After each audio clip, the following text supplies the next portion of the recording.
Close your eyes for a moment and picture the Simpsons family standing together. You can see them, can't you? Homer on the left, maybe holding a donut. Marge beside him, her tower of blue hair catching some imaginary light. Bart in the middle with that red shirt and that smirk. Lisa with her spiky hair and her hands probably already raised to make a point. Maggie somewhere at the bottom of the frame, pacifier bobbing. Now ask yourself one question. What color is their skin? You probably answered yellow. Of course you did. The Simpsons are yellow. Everyone knows that. It's arguably the most recognizable aesthetic choice in the history of American animation. The yellow skin is iconic. It's a design statement. It's merchandised, referenced, parodied, and imitated by artists all over the world. You can walk into any gift shop in any country and find a phone case with Homer's yellow face on it and immediately know exactly what you're looking at.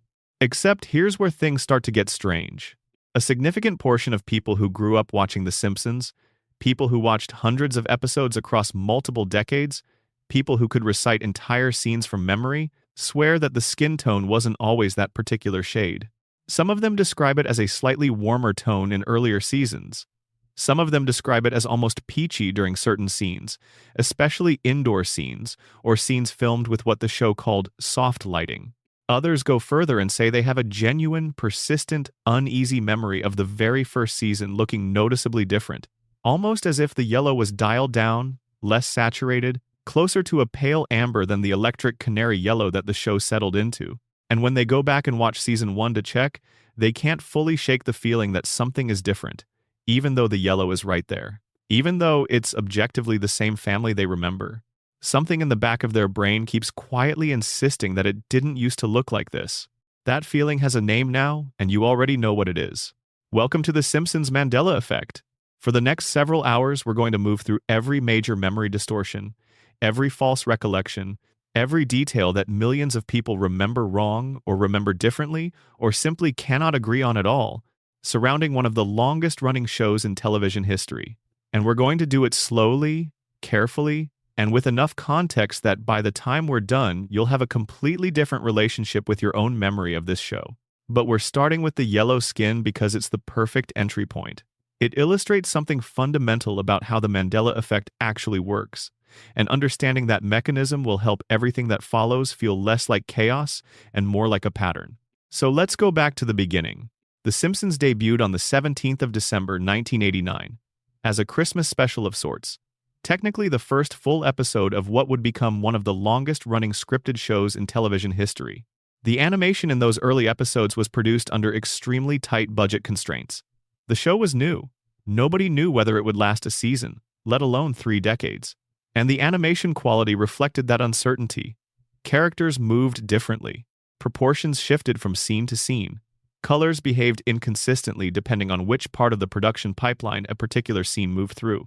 The yellow skin in those early episodes was genuinely different from the yellow skin you see in Season 10 or Season 20 or the current era of the show. Not radically different, but enough that if you placed a frame from the pilot beside a frame from Season 8 and asked someone which family looked more familiar, many people would choose the Season 8 version without hesitation, even if they grew up watching the earliest episodes. And here's the part that matters for the Mandela effect. Most people's foundational memory of what The Simpsons looks like was not formed during the first season. It was formed during the era when they were most actively and repeatedly watching the show. For most people who grew up in the 90s, that means seasons 3 through 10 roughly.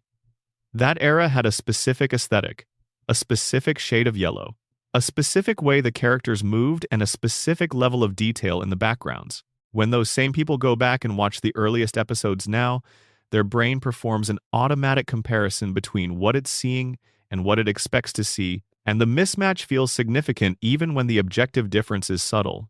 That's the foundation of the yellow skin Mandela effect. People aren't misremembering the color. They're accurately remembering the version they watched most, and that version looks slightly different from the version they're comparing it to now. But the yellow skin phenomenon goes deeper than just animation budget. There's a specific version of this Mandela effect that's particularly interesting, and it comes from people who watch The Simpsons in markets outside the United States, especially in the United Kingdom, and in parts of Europe and Australia, where the show was distributed on different media formats and broadcast at different times.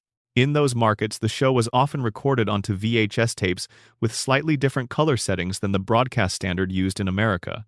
NTSC, the American Broadcast Standard, and PAL, the standard used across most of Europe and Australia, handle color differently at a technical level. PAL renders colors with slightly more saturation and a slightly different tonal curve than NTSC.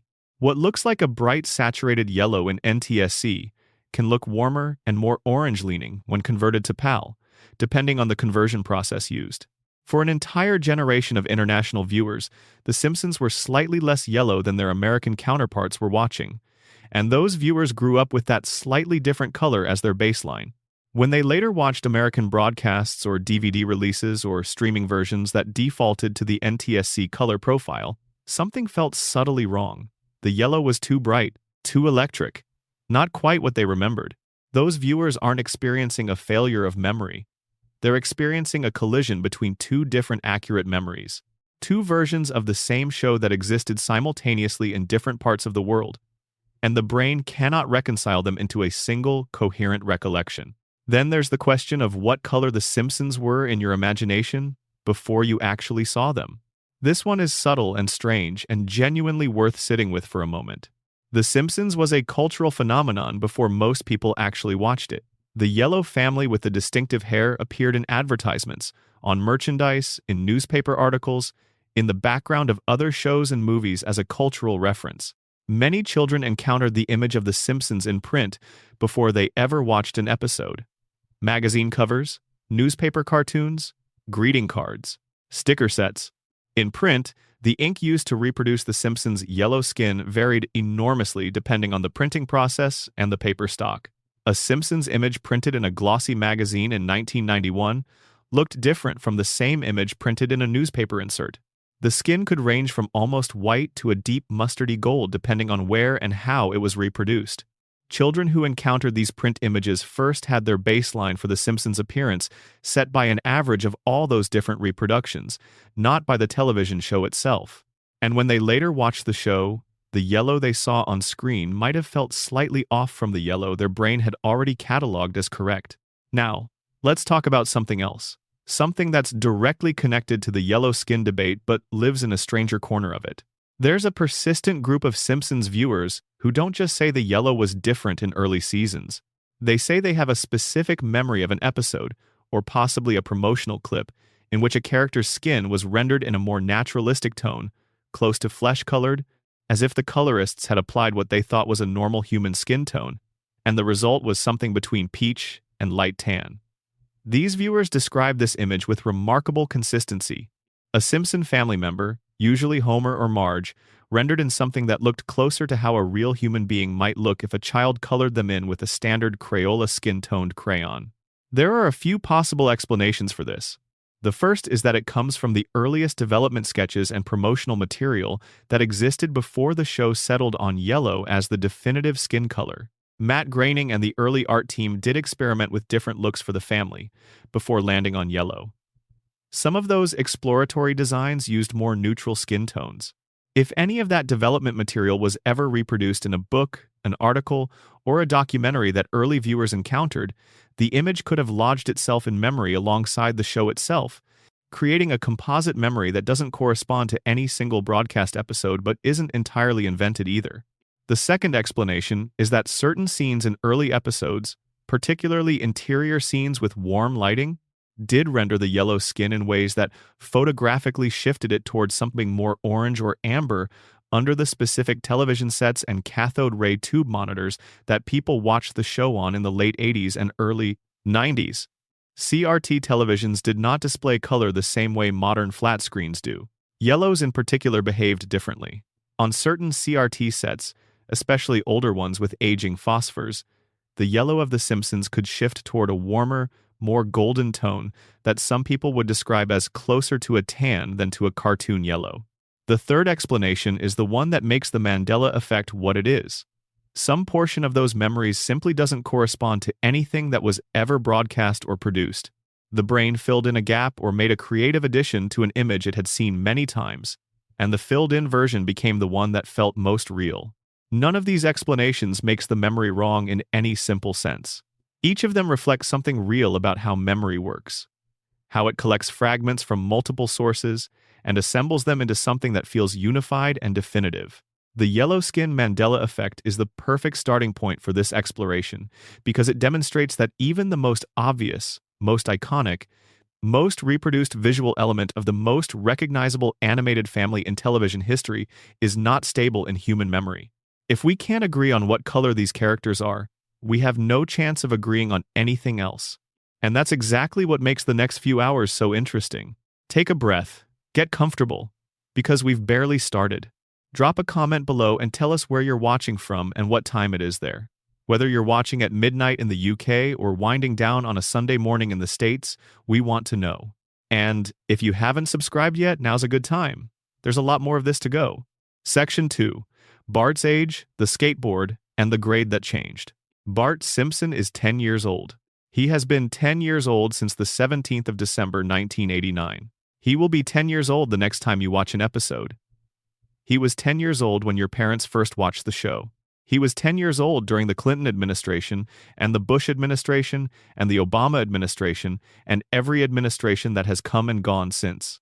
He is the most famous 10-year-old in the world, and he has been that age for longer than most of his current viewers have been alive. You know this. Almost everyone who has ever watched the show knows this on some level. And yet, when you ask a sample of Simpsons fans how old Bart is, you don't get a uniform answer. You get a spread. 10 is the most common response. But 11 comes up with surprising frequency. 12 gets mentioned. Some people say they thought he was in middle school and assumed that made him 11 or 12. Others say they have a specific memory of Bart's age being stated on screen, and the number they remember doesn't always match 10. Now that's interesting on its own. But the Bart age confusion goes deeper when you start looking at what people remember about his academic situation. Bart is in the 4th grade. He has been in the 4th grade for 36 years. This is the second most well-known fact about him after his age. And like his age, it's essentially fixed. The 4th grade. Mrs. Krabappel's class. The same classroom. The same teacher. The same eternal academic stagnation that is both the joke and the tragedy of Bart Simpson's school life. Except a meaningful number of viewers remember Bart being in the 3rd grade. Not a fringe group. A genuinely significant portion of people who watch the show extensively say they have a clear and confident memory of Bart being identified as a 3rd grader at some point, possibly during the earlier seasons, and that the 4th grade designation came later as part of a continuity shift they vaguely remember noticing at the time. When they go back and check, they find no evidence for this. Bart has been in the 4th grade since the beginning. The 3rd grade never happened in any canonical sense, and yet the memory persists. Here's why this one is particularly strange. 3rd grade and 4th grade represent a meaningful cognitive distinction for the children who were watching the show when it first aired. A 3rd grader is younger. A 3rd grader is more of a little kid, and less of a precocious troublemaker. 4th grade is the upper edge of late elementary school, the grade where kids start to feel like they have some social standing and some awareness of the world beyond the playground. Bart's character, his confidence, his swagger, his capacity for elaborate schemes and philosophical observations about authority, reads in retrospect more like a precocious 4th grader than like a typical 3rd grader. But to a child watching in 1990 or 1991, the distinction might have felt different. A child who was 8 years old watching an animated character who seemed impossibly cool and sophisticated might have unconsciously categorized him as slightly older than the stated age, and the stated grade might have gotten rounded up in memory as a result. But there's something else feeding this confusion, something that connects Bart's grade to the way the show presented his academic life in the early seasons. In the very early episodes, the show was somewhat inconsistent about how explicitly it identified Bart's grade level. The 4th grade designation was established, but it wasn't hammered home with the frequency it would have needed to override a viewer's intuitive guess about where this kid fit in school. Mrs. Krabappel's class was present from early on, but Krabappel herself wasn't always clearly identified as a 4th grade teacher in the dialogue, the way she would be in later seasons, when the show's mythology became more rigidly established.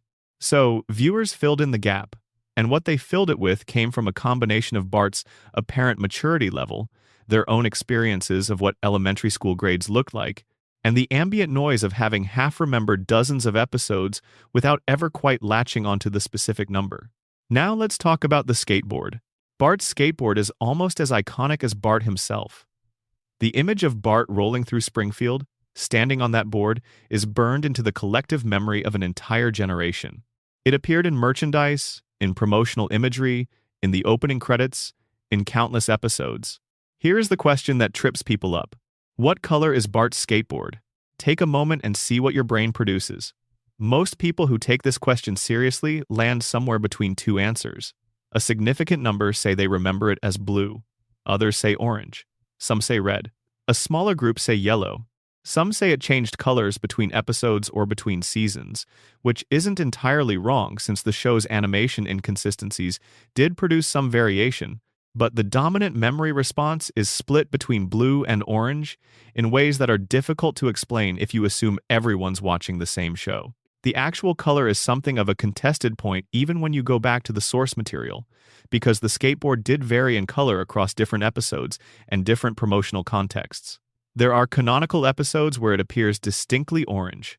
There are other episodes where it reads as more reddish. In certain promotional illustrations for the early seasons, it appeared in a bluish tone. The merchandise was all over the map. The specific image that lodged in each viewer's memory was the one they encountered most often, and which image that was depended heavily on where they encountered it. A child who grew up with Bart Simpson sticker packs that used a blue-tinted version of the skateboard will remember it differently from a child who primarily watched the show on television and saw the orange version most frequently. This is a perfect illustration of something that runs through virtually every Simpsons Mandela effect. The show existed simultaneously across multiple formats, multiple merchandise categories, multiple regional broadcast standards, and multiple production eras, each of which produced slightly different versions of the same visual elements. The correct version of Bart's skateboard color depends on which medium and which era you're using as your reference. And since most people never consciously decided which reference to use, their brain made the decision for them based on the images it encountered most frequently, which varied by geography, by the age at which they started watching, and by which merchandise happened to be most prevalent in their particular household or neighborhood. The skateboard also connects to something more specific that people remember about how Bart rode it. There's a subset of viewers who have a distinct memory of a scene, or possibly a recurring visual in the opening credits, where Bart performed a specific trick on the skateboard. Not just riding it, a trick, an ollie or a kickflip or some kind of dramatic jump. And they remember this trick as part of how Bart was established as cool and rebellious and physically capable in a way that regular kids weren't. Here's the thing. The opening credits sequence, which aired at the start of nearly every episode for the first many seasons, did feature Bart on his skateboard performing what could charitably be called a trick. It's a jump of some kind, usually as he enters the family's driveway. But the specifics of exactly what that trick looks like, and whether it's really a trick at all or just a stylized movement, have been subject to enormous variation in how people remember it. Some viewers remember it as genuinely impressive. A high jump, a spin, something that clearly established Bart as someone with unusual physical skill. Others remember it as simple, almost accidental looking. And others say they don't remember a trick at all, just Bart rolling into the garage. Part of this comes from the fact that the opening credits sequence changed over the years. Not dramatically, but in ways that accumulated. Different variations of the credits sequence were used at different points in the show's run, and certain scenes within that sequence were extended, shortened, or modified depending on the episode's runtime. An episode that ran a bit short might get a slightly extended version of the credits. An episode running long might get a compressed version. Viewers who watched hundreds of episodes across multiple seasons absorbed dozens of slightly different versions of the opening sequence, and their brain averaged those versions into a composite memory that might not precisely correspond to any single one of them. Now, here is perhaps the most specific and most widely reported Bart-related Mandela effect, and it involves not a visual detail but a line of dialogue. A substantial number of viewers remember Bart having a catchphrase related to being underestimated or being smarter than he appeared, something along the lines of an admission of his own intelligence hidden behind his bad boy exterior. They remember a moment, possibly in an episode they can't quite name, where Bart said something revealing about the gap between how he presented himself and what he was actually thinking. This connects to a broader confusion about Bart's intelligence that the show itself created. The series repeatedly hinted that Bart was not actually unintelligent. He showed flashes of creativity, strategic thinking, emotional awareness, and even occasional intellectual insight that were explicitly inconsistent with the class clown and failing student image he cultivated. The show played with this ambiguity without ever fully committing to it, and viewers who noticed those hints built an internal narrative about Bart's hidden depth. When they search their memory for evidence of that narrative, they sometimes produce a specific memory of a scene or a line that feels like it captures it perfectly. But when they go looking for that scene, they often can't find it. Not because their reading of Bart was wrong, but because the show never delivered that scene as cleanly and explicitly as their memory constructed it. The memory isn't fabricated, it's a synthesis. The brain took the accumulation of hints and suggestions and turned them into a single, clear moment of revelation that the show gestured toward but never quite committed to showing you. That synthesis, that process of converting accumulated suggestion into a false specific memory, is one of the most important mechanisms behind the Simpsons Mandela effect, and we'll see it operating again and again as we move through the rest of what we're exploring tonight. One more thing about Bart before we move on. His voice? Nancy Cartwright has voiced Bart Simpson since the beginning, and her performance has been one of the most consistent elements of the show across its entire run. But people remember Bart's voice differently across different eras of the show, and those differences are more significant than casual memory might suggest. In the earliest episodes, Cartwright's performance had a slightly different quality, slightly rougher, slightly more childlike in certain moments, and less polished in the sense that the comedic timing was still being calibrated as the character found his footing. By the middle seasons, the voice had settled into the iconic version that most people think of when they imagine Bart speaking. And in recent seasons, the voice has aged in subtle ways that Cartwright has openly discussed, simply because no human voice stays completely identical for 36 years. For viewers who started watching at different points in the show's run, the voice they internalized as Bart's voice is slightly different from the voice heard by viewers who started at a different point. And when any of those viewers hear a clip from an era they didn't watch as heavily, something feels slightly wrong about it. The voice is technically the same, the character is unmistakably Bart, but something in the texture of it doesn't match the internalized template, and the brain registers that mismatch as a memory error when it's actually a memory accuracy. You remember the exact version of Bart you watched most. The problem is that the version you watched most wasn't the only version that existed, and that gap between the version in your memory and the version on screen is exactly where the Mandela effect lives. Section 3. Homer's job title and the sector that keeps shifting. Homer Simpson works at the Springfield nuclear power plant. That much is absolutely certain. His workplace is one of the most iconic settings in the history of television. The control room, the donuts, the reactor core visible through the window, the safety violations painted in every corner of the frame, the ancient computer that should have been decommissioned decades ago. You know this place. Even if you couldn't describe every detail, something about the Springfield nuclear power plant feels like a place you've actually been. Now, what is Homer's job title? Take a moment. Think about it seriously. Most people, when pressed, land on something related to safety. Safety inspector, safety officer, safety technician. The word safety is almost always in there, and that's directionally correct. Homer does work in a safety-related capacity. His job has always involved some relationship to the safety systems of the reactor. But the specific title, the exact words that appear on whatever organizational chart the plant theoretically uses, is something people get wrong with remarkable consistency. The job title is Safety Inspector. That part most people get right, but the specific designation of where Homer works within the plant is something that produces enormous variation in memory. And that variation is rooted in one of the most famous pieces of Simpsons trivia that many viewers feel they know with certainty and many get wrong. Homer works in Sector 7G. Sector 7G, not Sector 7, not Section G, not Unit 7, Sector 7G. This is the canonical designation of Homer's workstation within the plant, and it has been stated explicitly in the show enough times that it qualifies as established fact. Here's what's interesting. When you ask viewers to recall Homer's sector, the responses cluster into a few different answers. Sector 7G comes up most often from people who think they know the answer precisely.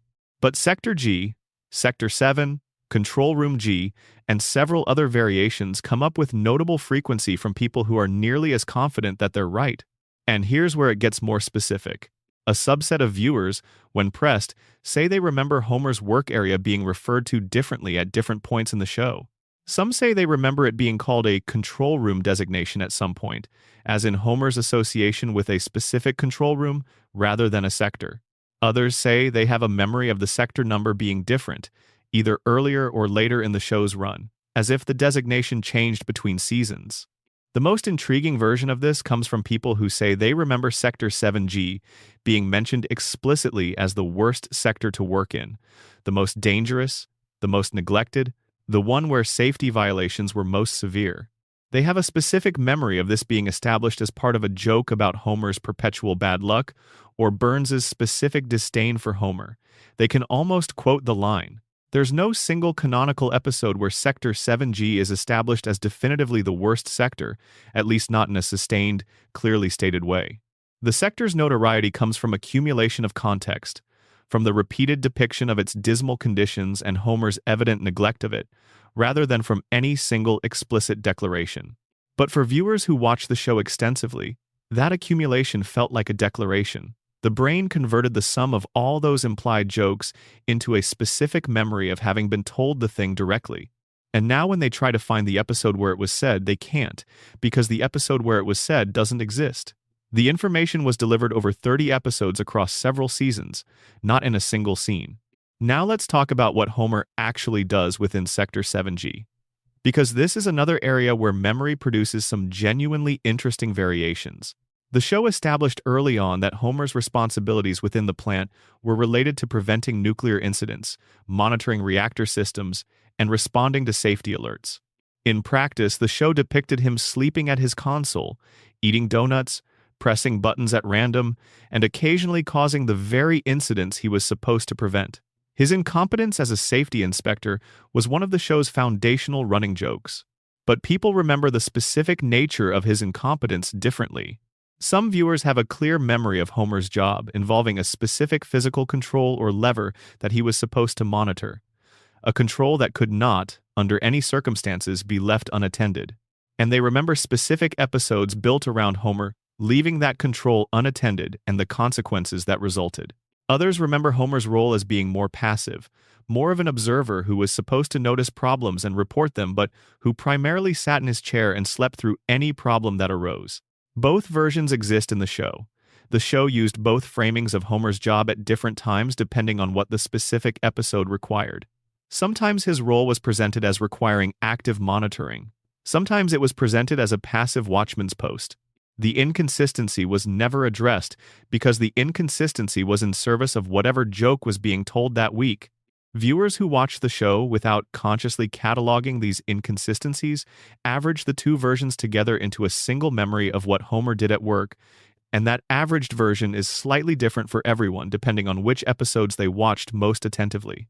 There is another Homer work-related memory that comes up in Mandela effect discussions with striking regularity, and it involves not the job itself but the journey to work.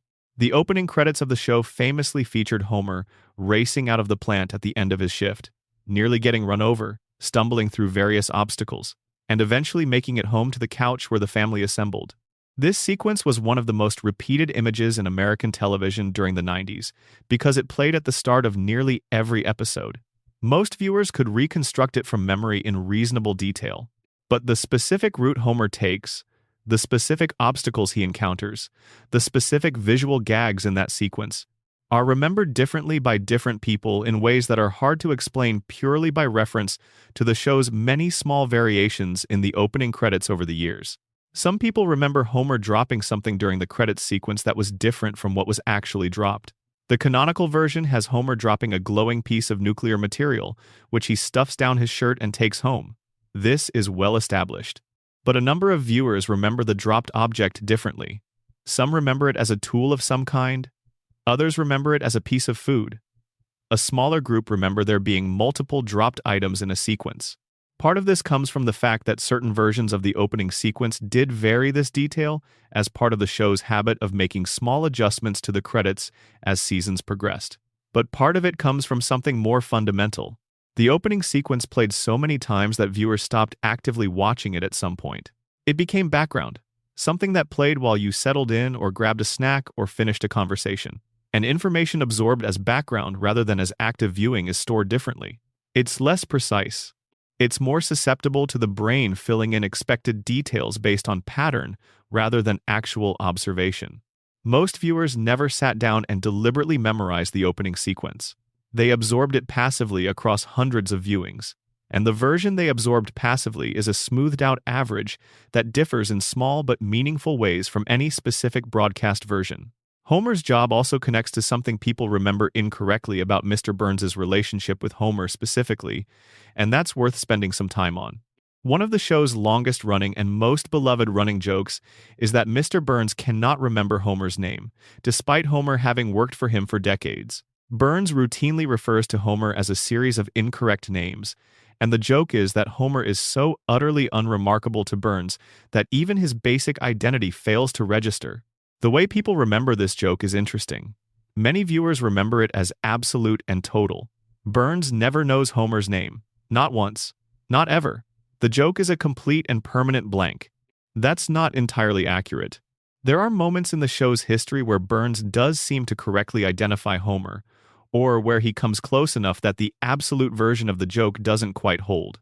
These moments are rarer than the jokes about forgetting, and they're usually played in contexts that make them easily dismissible or easy to misread. But they exist, and the people who remember the joke as completely absolute are technically misremembering the full picture. Why does this matter? Because the way people remember that joke tells you something about how they process the show as a whole. If you remember Burns as having absolutely no knowledge of Homer's existence, you're remembering the distilled version of the joke, the essence of it, the most consistently funny version. You're not misremembering incorrectly. You're misremembering in the direction of the show's intent, in the direction of what made the joke work, rather than in the direction of every specific instance where the joke was slightly muddied. That's a particular kind of Mandela effect that runs through Simpsons memories more broadly. People often remember the show as being more consistent than it was, because their brain filtered out the inconsistencies and kept the signal clean. The show was not always as consistent as memory makes it, but memory made it better, and that act of correction is itself part of what we're exploring. Section 4. Marge's hair blue, black, or something in between. There are things in the world that seem simple until someone asks you to look at them directly. Marge Simpson's hair is one of those things. Everyone knows it. Blue tower, tall, vertical, improbably gravity-defying, and perfectly maintained across decades of canonical Simpsons history. When you say Marge Simpson, the hair is usually the first thing people picture. It's as iconic as her voice, as recognizable as her patient sighing response to Homer's latest disaster. The blue hair is Marge. Marge is the blue hair. So let's ask the simple question. What shade of blue? Take a genuine moment with this. Not the quick answer that surfaces automatically, the actual considered answer when you try to picture it with some precision. The responses people give when asked this seriously are more varied than you might expect. A portion of viewers describe it as a bright, clear blue, vivid and saturated, something close to a standard crayon box blue. Another significant portion describe it as darker, almost navy-leaning, with a depth that makes it feel closer to a deep midnight blue than to a bright primary color. And a third group, smaller but persistent, describe it as having a slight purple or teal quality, a hint of another color mixed in that gives it complexity beyond simple blue. All three of those descriptions correspond to versions of Marge's hair that have appeared in the show at various points under various lighting conditions and in various production eras. The blue of Marge's hair has never been a single fixed value. It has shifted across seasons, across episodes, and even within individual scenes depending on the lighting design and the colorist's choices. But here's what makes this particularly interesting. The color of Marge's hair in the merchandise and promotional material has also never been entirely consistent. The Marge Simpson depicted on a lunchbox from 1992 might have slightly different hair than the Marge on a coffee mug from 2005. The Marge in a print advertisement for a network affiliate in 1994 was colored by a human artist making judgment calls about how to reproduce the character in print, and those judgment calls produced a range of blues that spanned from bright to deep to sometimes almost purple. For anyone who encountered Marge across multiple decades and multiple media formats, the Marge they internalized is a composite of all those slightly different blues, and when asked to describe the color, their brain produces an average of its own archives rather than a precise answer. But the hair color isn't the main event of the Marge Mandela effect. The main event is whether people remember the hair being blue at all versus black. A notable number of viewers, particularly those who watched the show on older televisions or who watched it in circumstances where the color reproduction was less than ideal, have a memory of Marge's hair looking black or near black, or at least much darker than what they encounter when they watch the show on modern screens. This one has a very clear technical explanation that doesn't require any mysticism. CRT televisions, particularly older ones with aging color systems or screens that hadn't been properly calibrated, had a well-documented tendency to render dark blues as something much closer to black. The deep blue of Marge's hair, especially in indoor scenes where the lighting design darkened the overall palette, could easily read as a very dark navy or outright black on a television set with compromised color reproduction. Millions of households had televisions that were never professionally calibrated. The TV in the living room was set to whatever the owner had adjusted it to at purchase, or whatever it drifted to over years of use, or whatever came out of the factory setting. For many of those households, Marge's hair was functionally black on their screens for the entire time they watched the show. And those viewers grew up with black-haired Marge as their baseline. When they later saw the show reproduced on a modern flat screen with accurate color, or when they encountered promotional material that rendered the blue more accurately than their home television had, the cognitive dissonance was real. That's not what she looked like. She had black hair, or dark hair, or something that certainly wasn't this vivid blue. They're not wrong about what they saw. They're right about what their television showed them. The error, if there is one, was in the technology between the broadcast signal and their eyes, not in their memory of what they observed. This creates a fascinating subgroup within the Marge hair Mandela effect. A group of people who are completely accurate in their memory of what they saw, but whose accurate memory describes something technically incorrect about the show's actual visual design. Now let's move into the weirder territory. Because there's a Marge hair phenomenon that goes beyond color and into something that affects how people remember the shape of the hair itself. The tower. The vertical spike of hair. Everyone knows it's improbably tall. That's part of the joke. But how tall, exactly? And does the height vary from episode to episode? This one turns out to be more contested than you'd think. Some viewers have a clear memory of certain scenes where Marge's hair was notably shorter, or where it had collapsed or flattened in a way that was played for comic effect. They remember this as a recurring joke, the hair being vulnerable to certain situations. And they're not entirely wrong. There were episodes that played with the height and integrity of the hair as a comedic device, but the specific episodes, the specific scenes, and the specific contexts where the hair was played for laughs in this way are often not where people remember them being.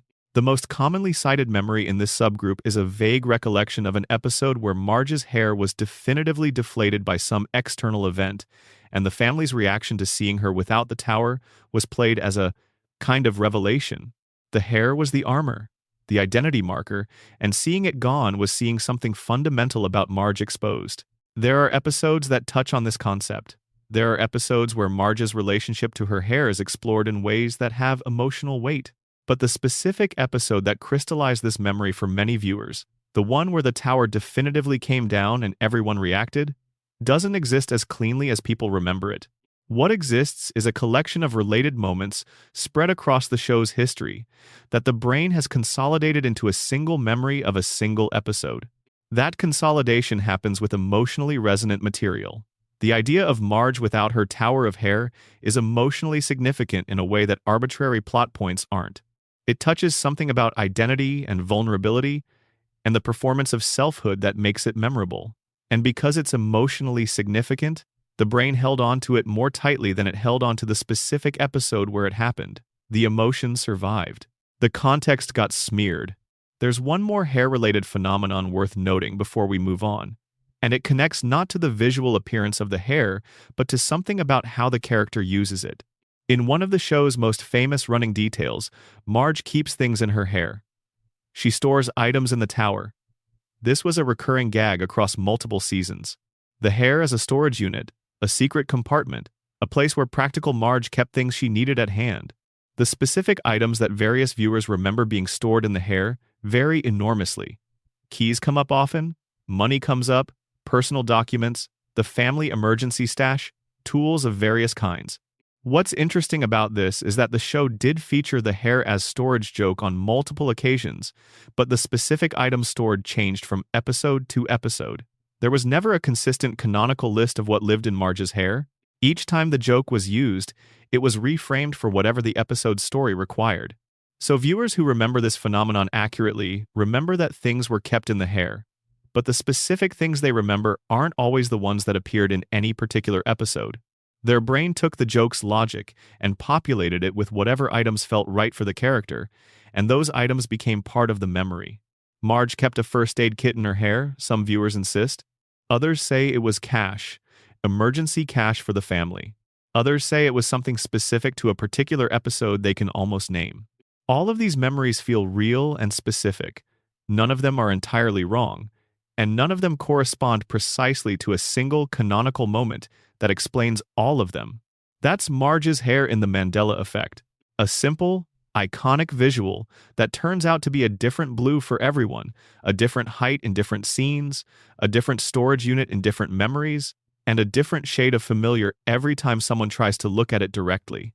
Section 5. The Flanders House and the Fence That Moves. The house next door to the Simpsons is pink. Actually, let's pause on that. The Simpsons house is the famous one. 742 Evergreen Terrace. Blue exterior, white trim, green lawn. The address has been cited so many times and so definitively that it's become one of the most referenced fictional addresses in American culture. The Blue House, the Simpson family's blue house. Now the house next door, Ned Flanders' house. What color is it? This is where things immediately become interesting. Most people are confident they know, but the confidence and the accuracy don't always align. The responses in any discussion of this tend to split between several options. The most common answer is that it's a similar color to the Simpsons house, maybe slightly different but in the same general family. Another common answer is that it's lighter, cream-colored, or off-white.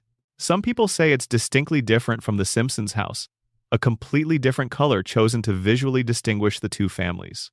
The actual canonical color of the Flanders house is not the same as the Simpson house, though the show's animation inconsistencies mean that the exact color has varied across seasons in ways that make any single answer somewhat unsatisfying. But the more interesting Mandela effect isn't about the color of the Flanders house. It's about the fence between the two properties. The fence. Everyone knows there's a fence. The fence between the Simpson and Flanders properties is one of the show's most recurring environmental props. Characters lean on it. Homer and Ned have conversations over it. It's the physical marker of the boundary between the two most important households in Springfield's domestic geography. The questions about that fence are numerous and specific and produce surprising disagreement. First question, is it a wood fence or something else? Most people say wood. Picket fence or wooden plank fence.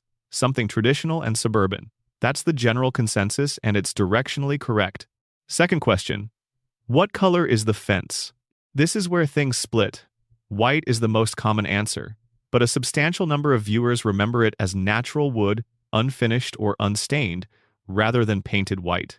And a smaller group remember it as being in whatever color matched the exterior of whichever house it bordered, as if the fence was part of the property on either side rather than a neutral dividing element. Third question, and this is the one that generates the most genuine argument. How tall is the fence? This one matters more than it might seem. The fence's height determines whether characters can see each other over it, whether it's a conversational barrier or just a property line, whether standing next to it means being able to make eye contact with someone on the other side, or having to peer over or around. Different viewers have fundamentally different memories of this detail. Some remember the fence as being roughly waist height on an adult, which would make it easy to lean on and talk over. Others remember it being chest height, which would mean Ned and Homer talking over the fence would require one or both of them to lean forward significantly. And a smaller group remember it as being quite tall, close to head height, which would make it more of an actual visual barrier and less of a conversational prop. The show was inconsistent about this.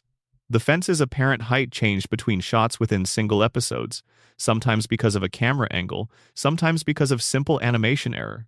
In establishing shots where both houses needed to be visible, the fence might read as lower. In close shots of characters talking over it, the fence might read as higher to frame the shot effectively. Viewers absorb these multiple versions without consciously cataloging the inconsistency, and the fence height they remember is a composite of all the different heights they saw, which is why the memories diverge.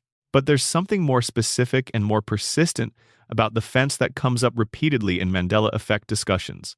A number of viewers have a memory of an episode, or possibly a specific moment within an episode, where the fence was explicitly used as the site of a meaningful conversation between Homer and Ned. Not just a background gag or a passing exchange, but an extended, emotionally resonant conversation where the fence served almost like a confessional booth, the barrier between two men who had genuine things to say to each other that they couldn't say face to face. The show did use the fence in this way across multiple episodes. The fence conversations between Homer and Ned were some of the show's most effective character moments, but the specific emotional breakthrough conversation that many viewers remember, the one where something real passed between them over that fence, is often attributed to an episode they can't quite name or placed in the wrong season. This happens because the fence conversations accumulate meaning over time. Each individual fence conversation adds to the mythology of that space. By the time a viewer has watched enough episodes to have internalized the fence as significant, their memory of why it's significant is made up of dozens of individual moments fused together into one. The definitive fence conversation exists in their memory as a single scene, but was actually delivered in fragments across multiple years of the show. Now let's talk about the Flanders house interior. This is another area of interesting variation. The show depicted the inside of Ned's house across numerous episodes, and the interior had a specific aesthetic: warm, tidy, organized, with visible religious iconography and an overall sense of a home that was cared for and maintained in a way that contrasted with the cheerful chaos of the Simpson household. The specific details people remember about the Flanders interior are wildly inconsistent. Many viewers remember the house being notably well lit, brighter than the Simpson house. A sense of cheerful illumination that reflected Ned's relentless positivity and stood in contrast to the slightly dimmer, cozier atmosphere of the house next door. Others remember it as being strangely plain, almost austere for a deeply religious family, a home where the religious elements were present but understated, and the overall impression was of a place where appearances were maintained carefully but warmth was somehow missing. Both of these descriptions are accurate to different episodes and different moments in the show's history.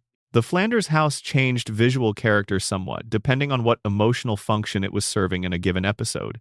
When it needed to contrast positively with the Simpsons house, it was warm and welcoming. When an episode explored the darkness beneath Ned's cheerful facade, the house could read differently. Viewers whose memories of the Flanders interior were formed primarily in episodes where the house functioned positively remember it as warm. Viewers whose memories were formed primarily in episodes that probed Ned's complicated psychology remember it as something else. There's one specific detail of the Flanders house that generates more genuine argument than almost any other interior element of the show: the basement. Ned Flanders has a basement. The show established this across multiple episodes, and the basement was used for several specific purposes that the show depicted at different points. Ned's storage space, his personal projects, various things that were kept below the level of the house's main living area. But the specific details of what was in the basement, and especially the specific details of a scene many people remember taking place in the basement, vary enormously. The most commonly referenced false memory involves a specific item or collection of items in the basement that struck viewers as surprising given Ned's character, something they remember as being inconsistent with Ned's persona. A collection of something or an object of some kind that seemed to reveal a layer of the character that wasn't visible from his surface presentation. This connects to the broader fact that the show did use Ned's concealed depths for comic and dramatic purposes. There were reveals about Ned that challenged the character's surface image, and viewers who remember those reveals sometimes attribute them to the basement specifically when they actually happened in different locations, or attribute specific items to the basement based on the emotional logic of "this is where you'd keep a secret," rather than on actual episode content. The basement as a concept, a hidden space beneath the cheerful surface, became so symbolically appropriate to Ned's character that viewers' memories began populating it with content that matched the symbol, even when the show had placed that content somewhere else. The Flanders house and the fence between the houses are both examples of how the show's setting became more symbolically loaded over time than any single episode could account for, and how that symbolic weight shaped memory in ways that diverged from the specific content of individual episodes. We're not just remembering wrong, we're remembering with meaning, and sometimes the meaning overtakes the details. Section 6. Mr. Burns, the name nobody remembers correctly. Mr. Burns has a first name. Almost everyone who has watched the show knows this. Charles. His name is Charles Montgomery Burns. Montgomery Burns. C.M. Burns. The name appears on his office door. It appears in dialogue. It appears in reference materials, in discussions of the show, in the casual knowledge base that any dedicated viewer accumulates over years of watching. Charles Montgomery Burns. Now let's check the name that people actually produce when asked. The most common correct answer is Charles. Most people get the first name, but Montgomery is where it starts to slip. A significant percentage of viewers who know that Burns has a middle name or an extended name say something other than Montgomery. Monty is extremely common as an alternate, which is interesting because Monty is not wrong as a shorthand. Smithers does call him Mr. Burns, and the character has been referred to as Monty Burns in various casual contexts. But Monty as the middle name rather than a nickname is technically inaccurate, and people confidently assert the inaccurate version. Other variations people produce include Montgomery as a first name rather than a middle name, which makes the full name Montgomery Burns, dropping Charles entirely. This is the version that feels most natural to a lot of viewers because Charles is the more formal and less frequently used component of the name in the show's dialogue. But here's the more interesting Mandela effect. A notable group of viewers remember Burns's first name as something entirely different from Charles or Montgomery. The name Cornelius comes up with surprising frequency. Some viewers are confident that Burns's first name was Cornelius and that Montgomery was the middle name. Others say they remember a canonical episode where the first name was revealed and it was something they found surprising, implying that the first name as they remember it was not Charles. There's something worth examining here. The character of Mr. Burns is depicted consistently throughout the show as having the personality of someone from a very specific era. Old money. Gilded Age aristocracy. A sensibility formed in the 19th and early 20th century, steeped in the kind of formal and slightly archaic naming conventions that were more common in families of that background. A name like Cornelius would fit that sensibility. It sounds old. It sounds patrician. It sounds like what you'd expect a man of Burns's background to have been named. Charles is also a fine name, a classic name, but it doesn't carry quite the same antique weight as Cornelius. And so when viewers who know Burns's name is unusual and old-fashioned try to recall the specific name, their brain sometimes produces Cornelius or a similar antique-feeling name as a plausible candidate, even though it's not the correct one. This is confabulation, the brain filling in a gap with something that seems appropriate based on everything else it knows about the subject. It's not a random error. It's an intelligent error, the brain making a reasonable guess based on the available context. And in this case, the guess is consistently wrong in the same direction, which is why it registers as a Mandela effect rather than just as random misremembering. Now let's talk about something more specific, something that a very large number of viewers remember with great confidence and great specificity, and get wrong in a way that's almost architectural in its consistency. The glasses. Does Mr. Burns wear glasses? The immediate intuitive answer for many viewers is no. Burns has prominent, unsettling eyes, the kind of eyes that were caricatured throughout the show's run. The kind of eyes that, in the radiation theory, read as a symptom of his extraordinary proximity to nuclear material across more than a century of life. Those eyes are one of his most recognizable visual features. And glasses, for many viewers, don't register as part of his standard visual presentation. But there are episodes where Burns does appear with some kind of visual aid. Moments where his eyesight, which is clearly compromised given his age, is addressed in ways that involve something happening with his face that could qualify as glasses adjacent. The specific episodes, the specific visual presentations, and whether what's depicted qualifies as glasses in the conventional sense are all points of active disagreement among viewers who have thought about this seriously. Here's the memory split. Some viewers are confident Burns does not wear glasses under any standard circumstances. His unsettling eyes are unadorned. Anything that happened with vision aids was either a one-off gag in a specific episode or a misremembering. Others say they have a specific memory of Burns in reading glasses. Small, round, old-fashioned glasses of a kind appropriate to his evident era of birth. They place this memory in a scene involving paperwork or in a scene involving him reading something very carefully. The glasses feel like a character detail, something that humanized him slightly or made him seem more genuinely elderly rather than supernaturally old. And a third group say they remember Burns using a monocle at some point, or possibly a lorgnette, some kind of vision aid that was more theatrical and more consistent with his antiquated sensibility than modern glasses.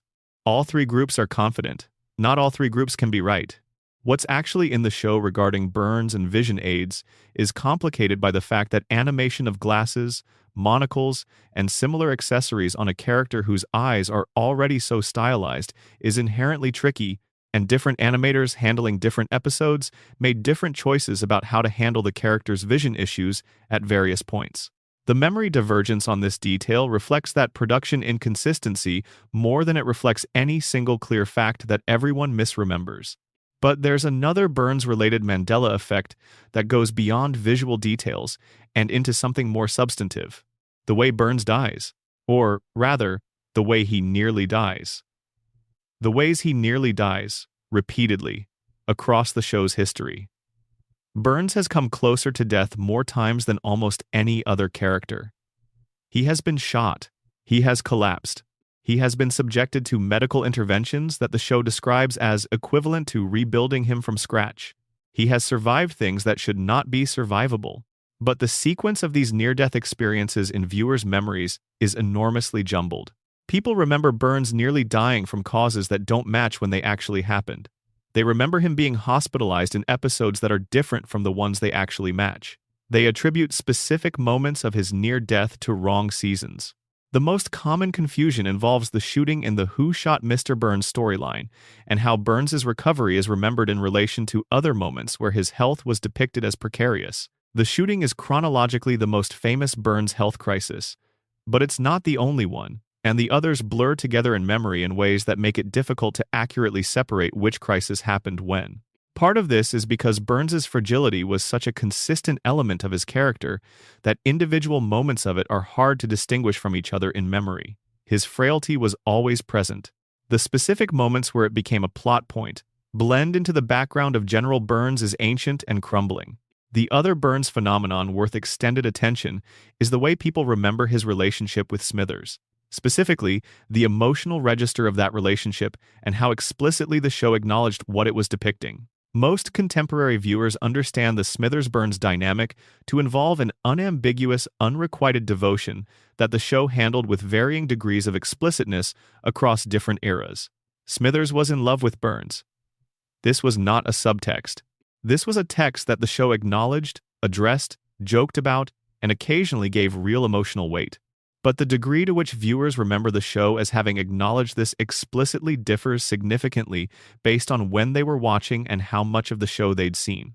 Viewers who watched extensively across multiple seasons have a composite memory of the relationship's full arc, including episodes that addressed it directly. Viewers who had more limited or more episodic exposure sometimes remember the relationship as having been entirely in subtext, never directly acknowledged. A running joke that was always plausibly deniable. Both groups are partially right. The relationship was handled differently across different eras of the show. Earlier seasons were more circumspect. Later seasons were more direct. The level of explicitness changed over 36 years of television, and different viewers caught different versions of the same relationship depending on when they were most actively watching. The memory of how explicit the show was about Smithers' feelings is therefore genuinely variable across different people's viewing histories. And that variability isn't a memory error. It's a reflection of the fact that different viewers watched different eras of a show that handled the same topic differently at different times. Burns is one of the show's most complex and most consistently present characters, and the complexity of memory around him reflects both the character's depth and the show's long run. There are simply too many Burns moments across too many episodes for any single viewer to have an accurate picture of all of them. The Burns in memory is a composite. The Burns in any specific episode is more specific. And the gap between them is where the Mandela effect finds its footing. Section 7. Maggie's first word and the moment everyone misremembers. Maggie Simpson doesn't talk. This has been established. It's foundational to the character. Maggie communicates through gesture, through expression, through the perpetual bob of the pacifier, and through the extraordinary silent competence she demonstrates every time the show decides to give her something to do. The silence is the point. The silence is the armor. The silence is the most sophisticated strategic choice in the entire Simpson family. But Maggie has spoken. Once. In a context that is both completely documented and endlessly misremembered. The word was Daddy. The voice was Elizabeth Taylor. The moment was in an episode from the early 90s. And the circumstances under which it happened are among the most frequently incorrect pieces of Simpsons knowledge in any group of dedicated fans. Let's go through what people actually remember before we go through what actually happened. The most common version of this memory goes something like this. Homer is in some kind of difficult situation. Things are not going well for the family. There's emotional weight, and in the middle of this, Maggie speaks for the first time. Homer hears it. The moment is played with genuine tenderness.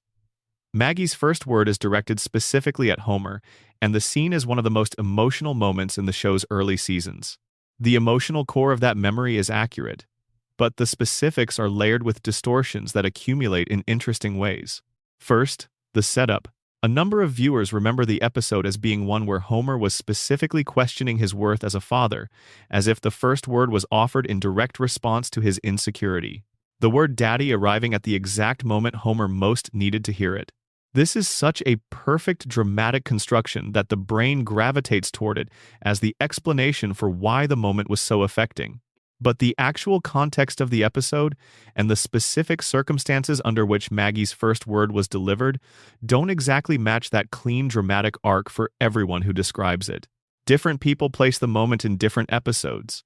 Some identify it as happening in the home. Others remember it as happening somewhere outside the home. Some remember the moment being witnessed by other family members. Others remember it as being a private moment between Homer and Maggie. The Elizabeth Taylor detail is one of the most consistently accurate pieces of the memory. People tend to remember that someone famous voiced the word, but who exactly is sometimes uncertain, and occasionally viewers misattribute the voice to a different celebrity, which suggests the brain encoded the surprising fact of a famous guest doing a single-word cameo without always encoding exactly which famous guest was responsible. There's a more profound layer to the Maggie first word Mandela effect, and it involves what people remember about the aftermath. Did Maggie ever speak again after that first word? Most viewers would say no. Maggie's single word is a landmark precisely because it was singular. It happened once. It was extraordinary. And then she went back to silence. But scattered across the show's very long run are other moments where Maggie produced sounds or vocalizations that someone watching carelessly might classify as speech or near speech. Moments where the pacifier was absent and Maggie made sounds that weren't quite words but weren't entirely nonverbal either. Moments where the show seemed to be gesturing toward the possibility of speech without committing to it. Viewers who encountered any of those moments in episodes they watched only once or while partially distracted carry memories of them that are imprecise. Some of those viewers believe Maggie spoke multiple times across the show's run. Others believe she came close to speaking in ways they remember as memorable but can't place precisely. The canonical answer is that the single word daddy remains Maggie's definitive moment of speech, with occasional debatable exceptions that the show leaves ambiguous enough that they're resistant to being definitively categorized. But what people remember is more complicated than that answer. And the complication is interesting. Now let's extend into something closely related: the way people remember Maggie's intelligence being depicted. The show has periodically suggested that Maggie is significantly more intelligent than any baby should be. This has taken forms ranging from the subtle to the quite explicit across different episodes. The Academy Award-nominated short film, The Daycare Rebellion, the various moments of improbable baby competence scattered through the show's history. The pattern, taken together, makes a strong case for Maggie as the family's most cognitively capable member. But the way different viewers have absorbed and remember this pattern varies dramatically. Some viewers have a very clear memory of the show making the Maggie is brilliant argument explicitly. A test result, a score, a moment where a number was attached to Maggie's intelligence, and that number was astonishing. They remember the reveal clearly. They know what happened and roughly when. Others have an impressionistic memory of the idea without any specific anchoring moment. They know Maggie is smart in the show's mythology. They absorb this from the general atmosphere of her depiction. But they can't point to a specific moment where the show committed to the claim. The interesting thing is that both groups are partially right. The show did attach specific intelligence measurements to Maggie at certain points, and the show also conveyed her intelligence through inference and implication rather than explicit statement in many other episodes. The viewer who remembers a specific test result is recalling something that exists. The viewer who only has an impression is recalling the much larger body of implied evidence. What's specific is the test result. What's impressionistic is the surrounding evidence. And the two groups of viewers remember the same phenomenon through different lenses because they caught different parts of the argument across different episodes. There's one specific Maggie memory that generates almost universal discussion whenever Mandela effects are being explored in relation to The Simpsons. The gun, specifically, the way people remember Maggie with a gun in the context of the Burns shooting storyline. We've already touched on the broad outlines of who shot Mr. Burns and the genuine ambiguities around the official answer, but the specific visual details of how Maggie holding a gun has been depicted in the show and how people remember those depictions are worth exploring here. Most viewers have some memory of the final shot of the Who Shot Mr. Burns resolution episode in which Maggie is alone and appears to mime shooting with her pacifier. That image is documented. It's in the episode. It's one of the most analyzed moments in the show's history, but a significant number of viewers remember an earlier image, from within the episode or from promotional material, showing Maggie more explicitly holding or interacting with an actual firearm rather than just miming with the pacifier. The visual of baby Maggie with a real gun is one that people report having a clear memory of, but the specific source of that memory varies enormously and is not always traceable to a clear canonical moment. Part of this comes from the show's deliberate ambiguity about the resolution. The episode doesn't show you the crime as it happened. It reconstructs it through testimony after the fact. Burns's account of the shooting is the evidence. And because the crime is told in summary rather than depicted, the actual visual of Maggie with the gun is something the viewer's brain may have constructed based on the verbal description rather than having actually seen. The brain heard the story of Maggie picking up the gun and the gun going off, and it made an image to go with the story, and that constructed image felt like a memory of something seen rather than something imagined to fill in a narrative gap. That's one of the most common mechanisms behind false memories. The brain doesn't cleanly separate what it saw from what it inferred. The infilled images can feel just as vivid as the real ones. Maggie exists in the space between what she shows and what she conceals. And perhaps appropriately, the memories people have of Maggie live in exactly the same space. Section 8. The couch gag nobody can place. Every episode of The Simpsons begins with a couch gag.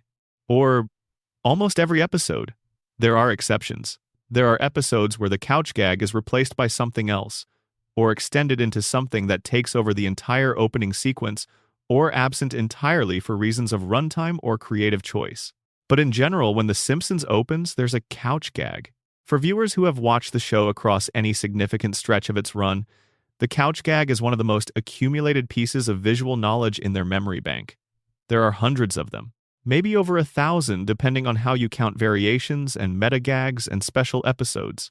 Hundreds of short animated sequences, each delivering the family to the couch in a different way, playing across the front of what is otherwise a standard episode. The couch gag is the show's most fertile ground for Mandela effects because of the sheer volume. When you've seen hundreds of couch gags, your brain stops filing them as individual discrete memories and starts averaging them. The gags blur together into a general impression of couch gagness, punctuated by the occasional standout that was striking enough to form a more distinct memory. But even those standout memories are subject to distortion, because the things that made a couch gag memorable were often the unexpected elements. And unexpected elements are precisely the kind of thing that memory reconstructs imperfectly. Let's start with the most common specific Mandela effect in the couch gag category. A notable number of viewers have a specific memory of a couch gag in which the family arrives to find other people on the couch. Not just different people, but a specific different family. A family that mirrored The Simpsons in structure, but was depicted in a noticeably different animation style, as if another animated show's family had wandered into The Simpsons' living room. The show did do a variation on this concept. The couch gag that crossed The Simpsons over with another animated franchise or style was used in several forms across the show's history. The Family Guy crossover episode represented one extreme of this, but the specific memory many viewers have of a brief couch gag rather than a full crossover, of another family briefly occupying the couch before being displaced, is something they place in an episode they can't name and can't verify. Many of these viewers are probably collapsing memories from multiple different crossover-style gags into a single memory of one specific gag. The brain took several related things it had seen and filed them under a single memory address instead of giving each one its own entry. Others may be remembering promotional imagery or parody content they saw outside of the show, imagery that played with the concept of another family occupying the Simpsons couch, without that imagery having been an actual broadcast couch gag. The second major category of misremembered couch gag involves the most famous couch gag of all. Ask any Simpsons fan to describe the couch gag from a truly memorable episode, and there's a decent chance they'll describe something that isn't quite what was broadcast. The standout couch gags, the ones that were genuinely more elaborate or more unexpected or more widely discussed after airing, are the ones that memory has had the most time to work on. And the more time memory has had to work on something, the further it can drift from the source. A specific example that comes up repeatedly is the couch gag many viewers associate with the show's guest director or guest animator episodes. Episodes where the opening sequence was handed to an outside creator who brought a completely different visual sensibility to the standard opening. Several of these happened across the show's history, and several of them were discussed widely enough that viewers who didn't see them when they aired might have encountered descriptions or partial clips of them before eventually seeing the original. When you first encounter a description of something, you build a mental image. When you later see the actual thing, the mental image and the actual footage occupy the same mental space, and they can start to blend. The couch gag you imagine based on a description and the couch gag you actually watched can merge into a composite that feels like a single clear memory, but isn't precisely either source. The third category of couch gag Mandela effect involves gags that viewers are certain they've seen, but that don't appear to exist in the canonical episode list. This is the strangest and most persistent form of the couch gag confusion. People describe, with specificity and confidence, a couch gag that they can place roughly in time, that they can describe in visual terms, that they can say produced a particular response in them when they watched it, and that simply cannot be located in any documented episode. In some of these cases, the gag the person describes exists but in a different episode than the one they associate it with. The brain correctly stored the gag but incorrectly filed the episode it belonged to, a very common form of false association.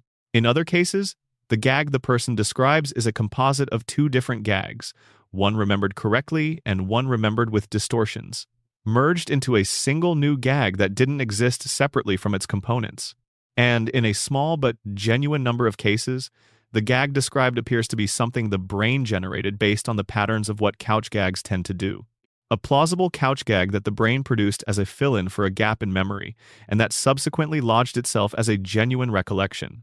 This last category is the most interesting from a cognitive perspective. The brain can produce memories of things it never experienced if those things are sufficiently consistent with a known pattern. A person who has seen hundreds of couch gags has an extraordinarily detailed internal model of what a couch gag is and how it works.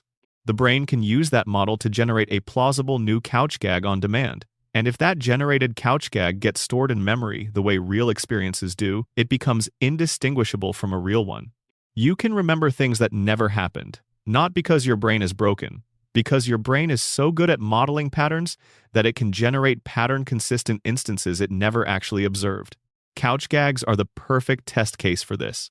They have a clear structure, a predictable duration, a consistent visual starting point.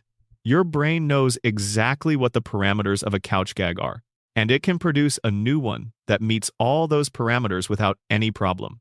The couch gag you remember most vividly might be the one you watched, or it might be the one your brain made.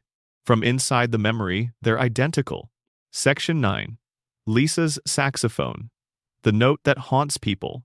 Lisa Simpson plays the baritone saxophone.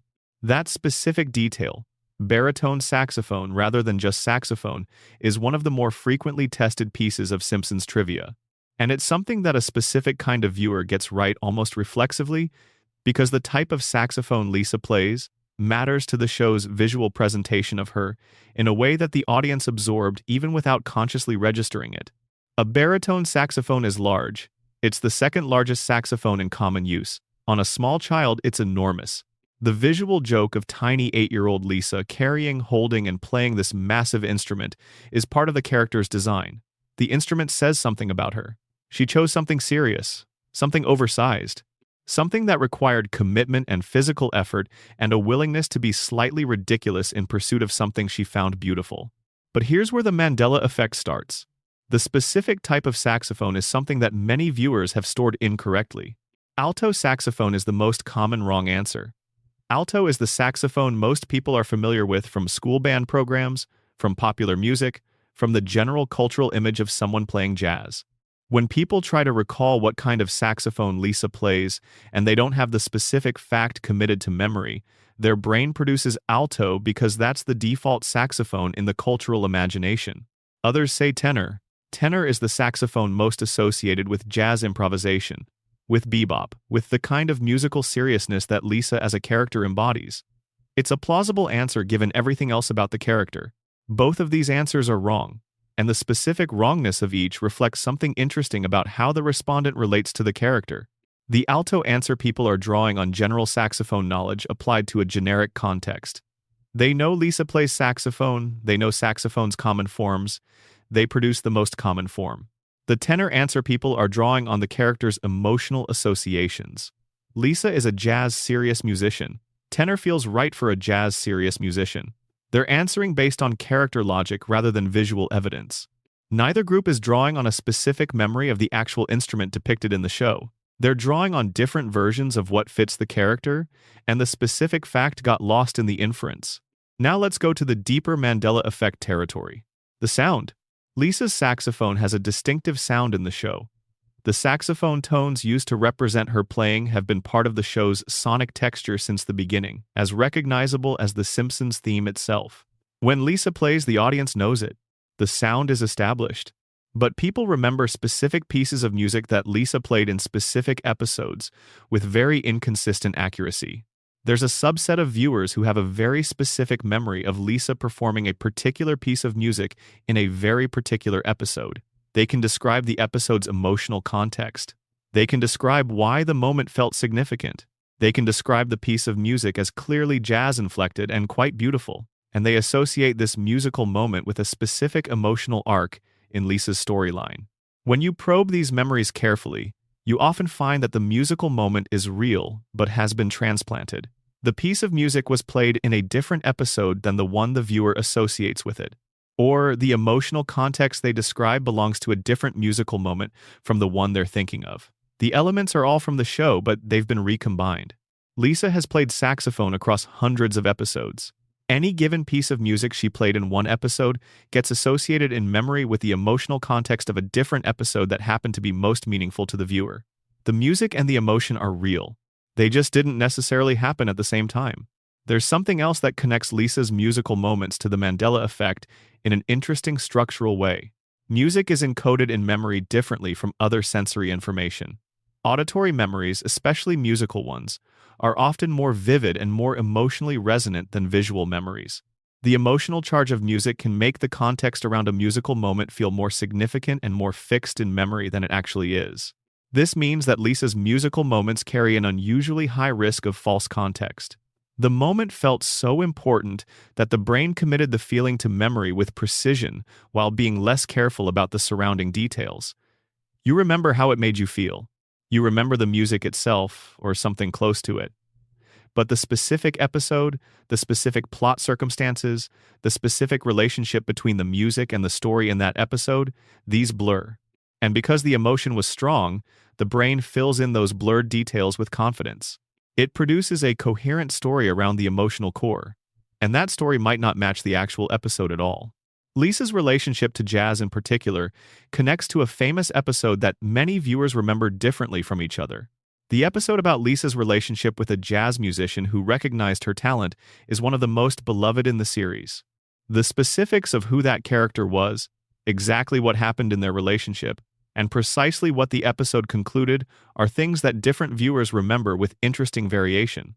The most common area of disagreement is what the episode concluded about Lisa's future with music.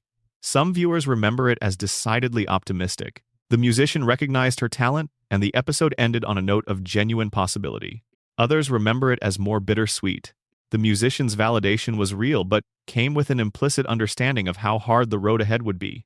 And a third group remember it as specifically melancholy. The visit from the musician serving to highlight how unlikely it was that Lisa would ever find a place in Springfield that honored what she could do. All three of those emotional registers existed within the episode.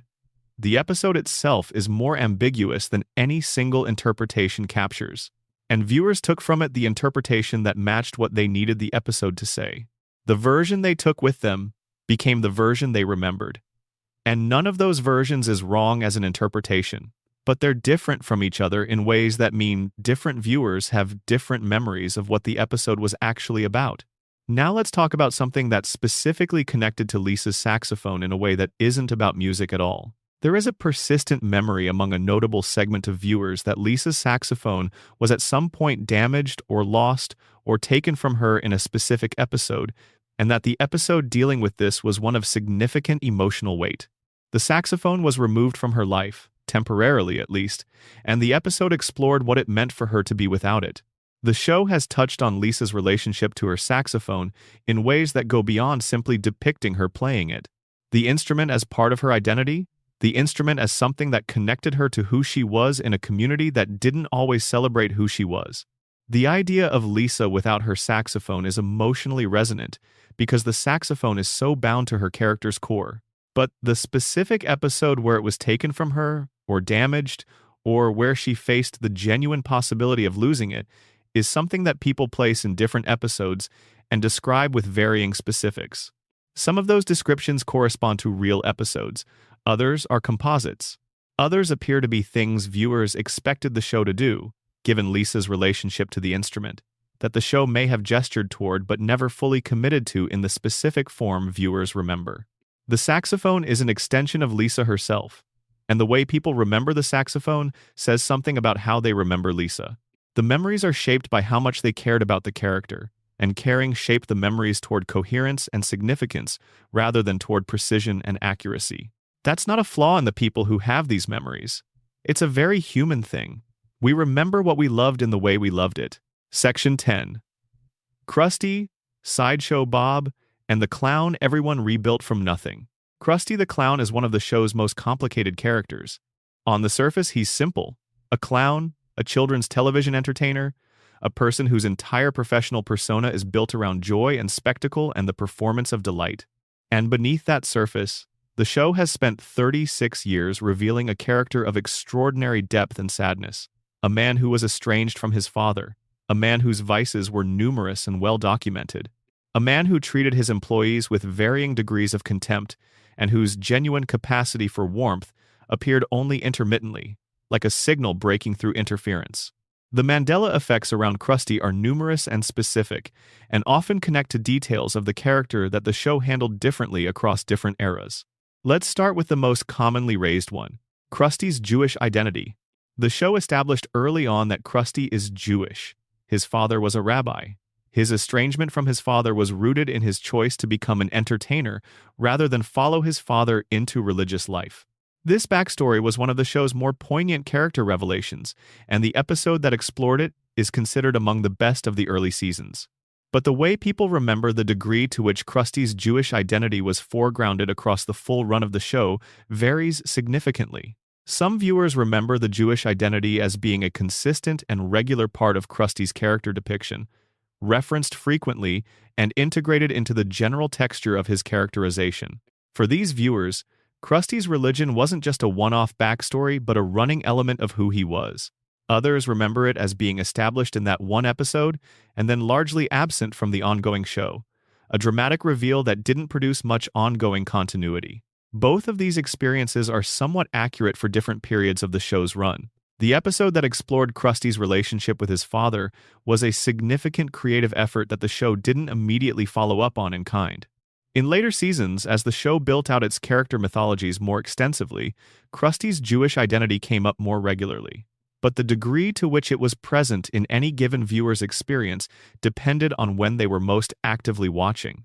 The memory variation here isn't about what the show definitively said, It's about which eras of the show formed each viewer's primary impression.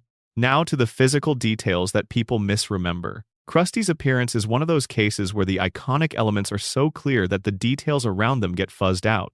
The green hair, the enormous red shoes, the white face makeup with the exaggerated features, the general silhouette of a classic clown transformed through the Simpsons' visual language into something specific to the show. But specific details around that general impression are things people get wrong in patterned ways. The makeup. A subset of viewers remember Krusty's makeup design as being slightly more elaborate or slightly different in configuration than what's actually depicted. The specific placement of features, the exact configuration of the smile painted on, the way certain elements of the clown makeup sat on the character's face. Animation inconsistencies across 36 years mean that Krusty's design has varied somewhat depending on the production era and the specific animators involved. Viewers who formed their impression of Krusty in earlier seasons remember a slightly different Krusty than viewers who came to the show later. But there's a more specific Krusty appearance Mandela effect that comes up with more regularity than details about makeup placement. The pacemaker. The show did establish at some point in its history that Krusty has a pacemaker. This was part of the character's general physical fragility and the comedic contrast between his performance persona and his real physical state. It's a detail that people who remember it remember with confidence. Krusty has a pacemaker. But when, exactly, this was established, what episode, what season, what the context was around the revelation, is something that people get very wrong very often. The pacemaker detail gets placed in wrong episodes, associated with wrong plot points, connected to wrong characters. This is partly because the pacemaker is the kind of background character detail that gets filed as general character knowledge rather than as episodic memory.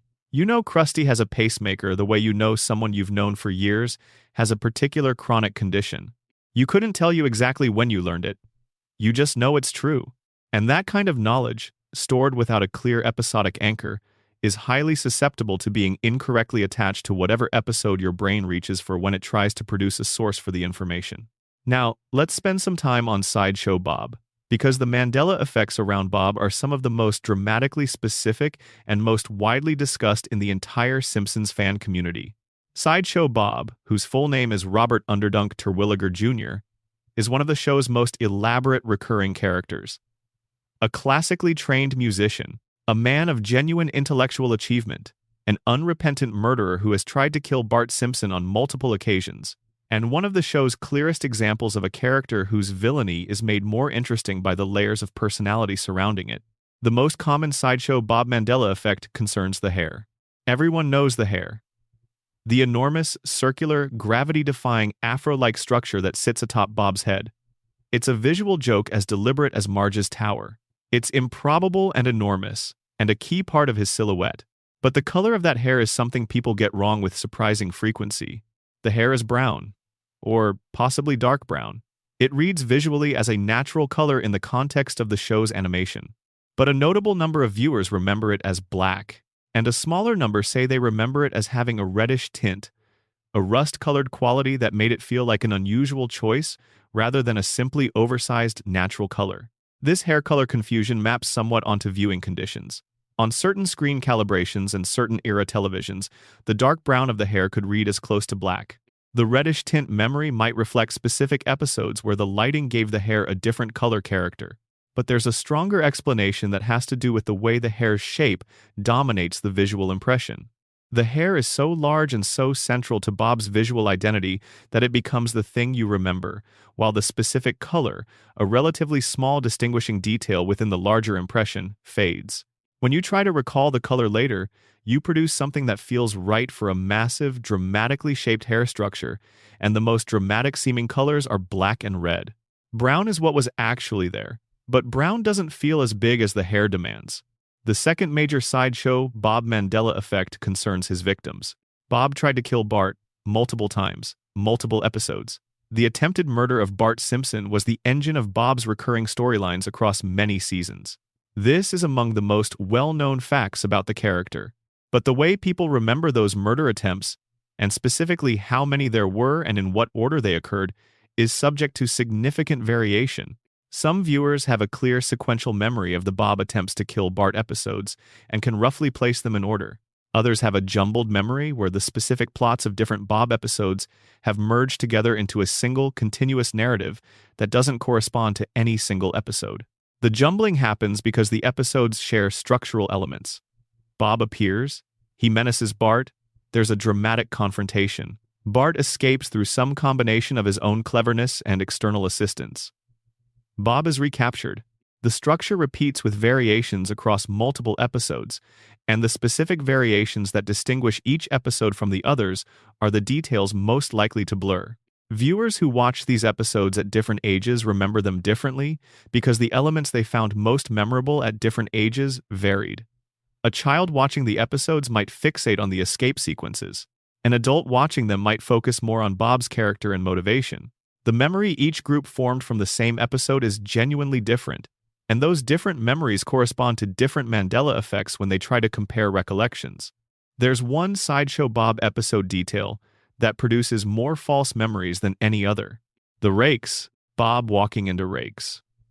Repeatedly, in a single extended sequence that became one of the most quoted and most referenced comedic moments in the show's history. Almost everyone who has seen it agrees that it happened. Almost everyone who has seen it remembers it as very long.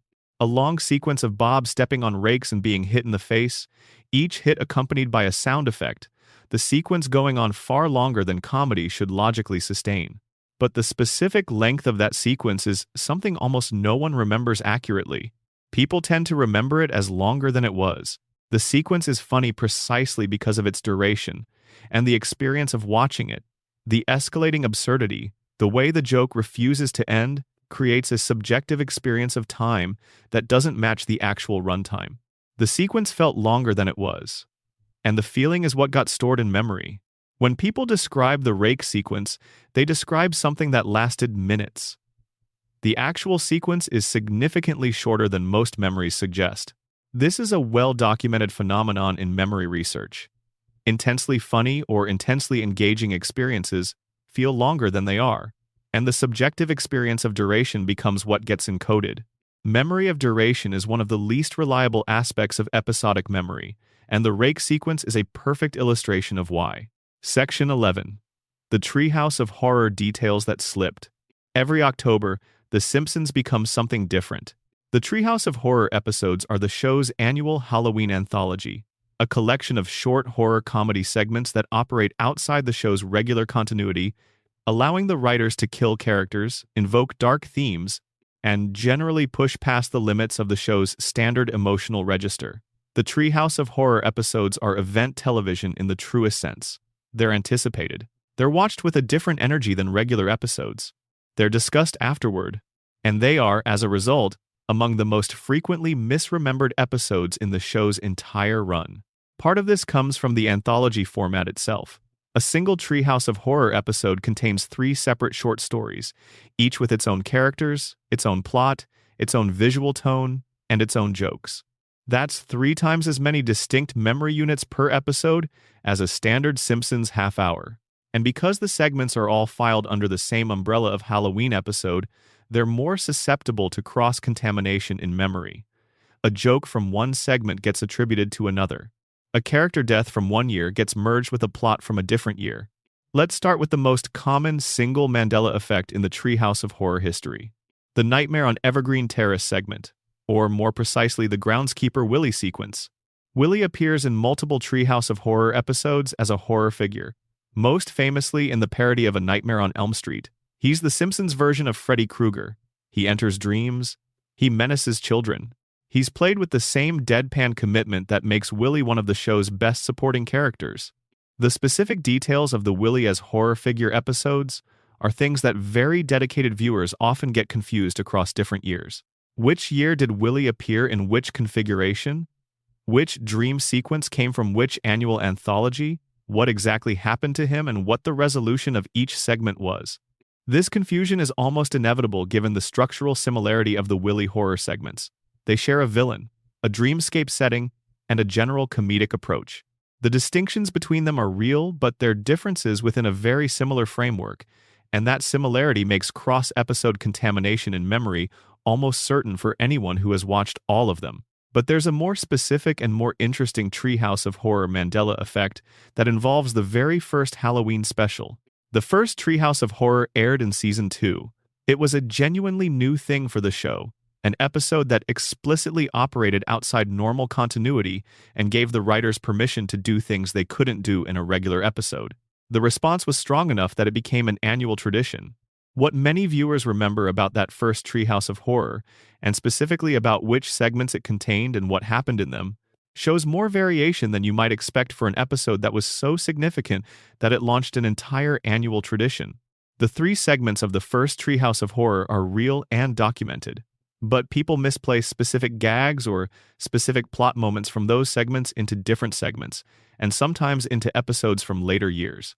The most frequently displaced memory involves a specific horror movie parody from an early Treehouse of Horror episode that viewers confidently place in the wrong year.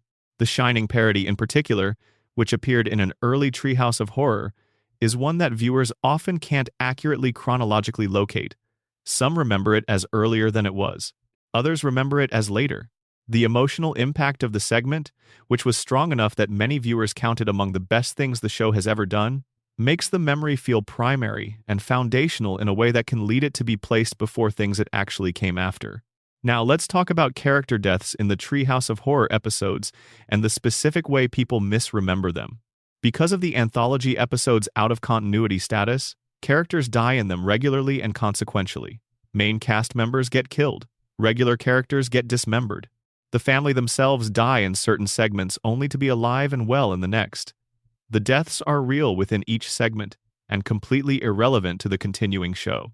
But viewers don't always maintain clean separation between in-continuity and out-of-continuity events in their long-term memory. There are Simpsons fans who have specific memories of character deaths that they believe happened in regular episodes but that actually happened in Treehouse of Horror segments. The death felt real when they watched it. The character was gone, the episode treated it seriously, and their memory filed it as a real plot event rather than a horror anthology excursion.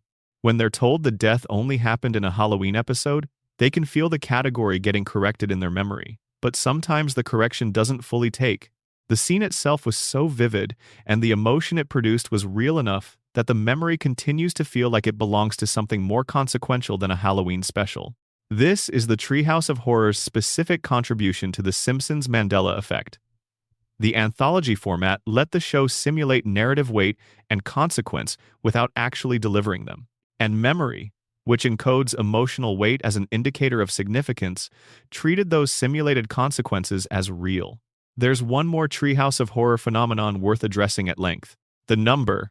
The Treehouse of Horror episodes are numbered. Treehouse of Horror 1, 2, 3, and so on. They've been doing this long enough that they're now in genuinely high double digits. And the numbering, which seems like it should make them easier to sequence in memory, actually makes them harder for many viewers. The problem is that the numbers don't correspond to what most people think they correspond to. Treehouse of Horror 1 is not the first season of the show. It's from Season 2 because the Halloween episode was produced for Season 2, not Season 1. This offset between the Halloween episode number and the season number is a source of persistent confusion. When viewers try to place a Treehouse of Horror episode chronologically, they often use the episode's number as a proxy for the season and are systematically wrong as a result. Treehouse of Horror 7 is not from Season 7, and every time someone uses the number to chronologically anchor the episode, they're working from a miscalibration that's baked into the numbering system itself. This is the rare case where the labeling system the show chose contributed to the Mandela effect rather than helping prevent it. Section 12. Springfield itself, the town that doesn't exist the way you remember. Springfield, the most famous fictional town in American television history. A place that has been described and depicted and referenced and parodied more times than any comparable fictional setting in the history of the medium. Springfield is the backdrop against which over 36 years of American life have been satirized, celebrated, and occasionally mourned. And it is a place that almost nobody remembers correctly. Not in every detail. Not in every specific. The broad strokes are usually right. Springfield has a nuclear power plant. It has a quick E-Mart. It has Moe's Tavern. It has Springfield Elementary. It has the variety of urban features, the gorge, the tire fire, the stadium, the prison, the various civic institutions that the show has used as settings across hundreds of episodes. But the relationship between those features and each other, the geography of Springfield, where things are relative to each other and how the town is organized spatially, is something that almost no two viewers remember in the same way. The tire fire? Where is it? Most viewers have a vague sense that it's somewhere outside the main residential area, at the edge of town, somewhere that makes sense for an enormous, continuously burning pile of tires to be located.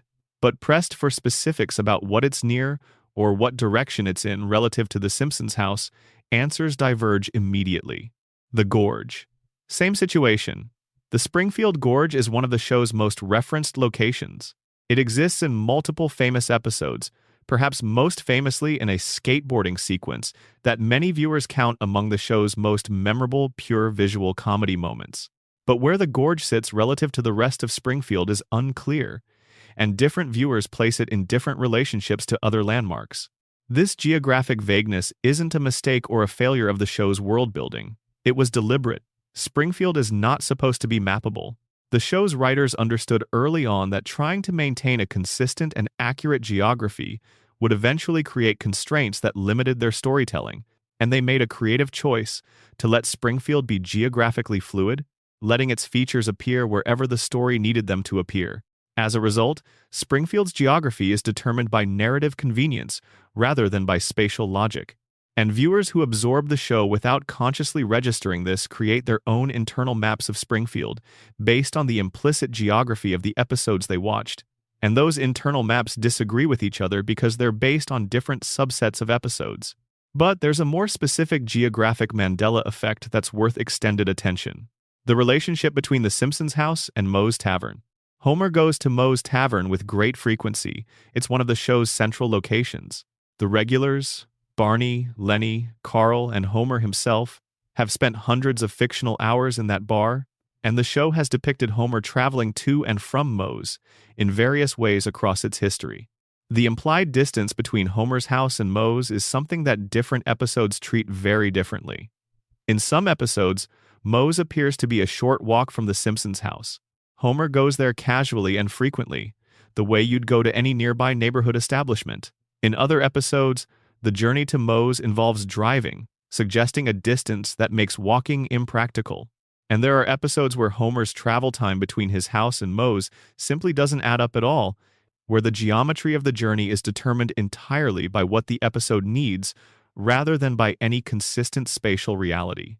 Viewers remember the implied distance between Homer's house and Moe's differently because different episodes implied different distances. There's no single correct answer. The distance in memory reflects whichever episodes formed the most vivid impression. Now let's go to something that lives adjacent to the geography question but extends it into a more interesting space. The sound of Springfield. This is an unusual category of Mandela effect, but it's real and it's worth discussing. Many viewers have specific memories of how Springfield sounded in terms of ambient background noise, what the town sounded like in street scenes and outdoor scenes, whether it was bustling or quiet, whether there was always a sense of a populated community beyond what was explicitly depicted on screen. Early seasons of the show had a specific audio texture in outdoor scenes. The background noise, the ambient audio of a neighborhood or a commercial street, was present in a way that gave the town a quality of reality even in scenes that focused on just a few characters. As the show's production evolved, the audio texture of its exterior scenes changed, not dramatically, but in ways that alter the feeling of what Springfield is. A viewer who formed their impression of Springfield in the early seasons has an internal audio memory of the town that's slightly different from a viewer who came to the show later. When each of those viewers revisits episodes from outside their primary viewing era, something in the town sounds slightly wrong. Not in a way they can necessarily articulate, more in the way that a familiar place sounds strange after you've been away from it for a long time. The key elements are all there, but some quality of the aggregate has shifted. There is a subset of the Springfield geography Mandela effect that specifically involves the Quick E-Mart, which is run by Apu and which serves as one of the show's most regularly visited exterior locations. The Quick E-Mart's appearance has varied across the show's history in ways that have produced genuine disagreement about what it looks like. Different viewers remember the exterior of the store in notably different configurations. Some remember a very simple design, a small box of a building with a standard convenience store front. Others remember something with more visual complexity, a distinctive shape or a distinctive sign arrangement that they associate with the character of the store as the show built it out over multiple seasons.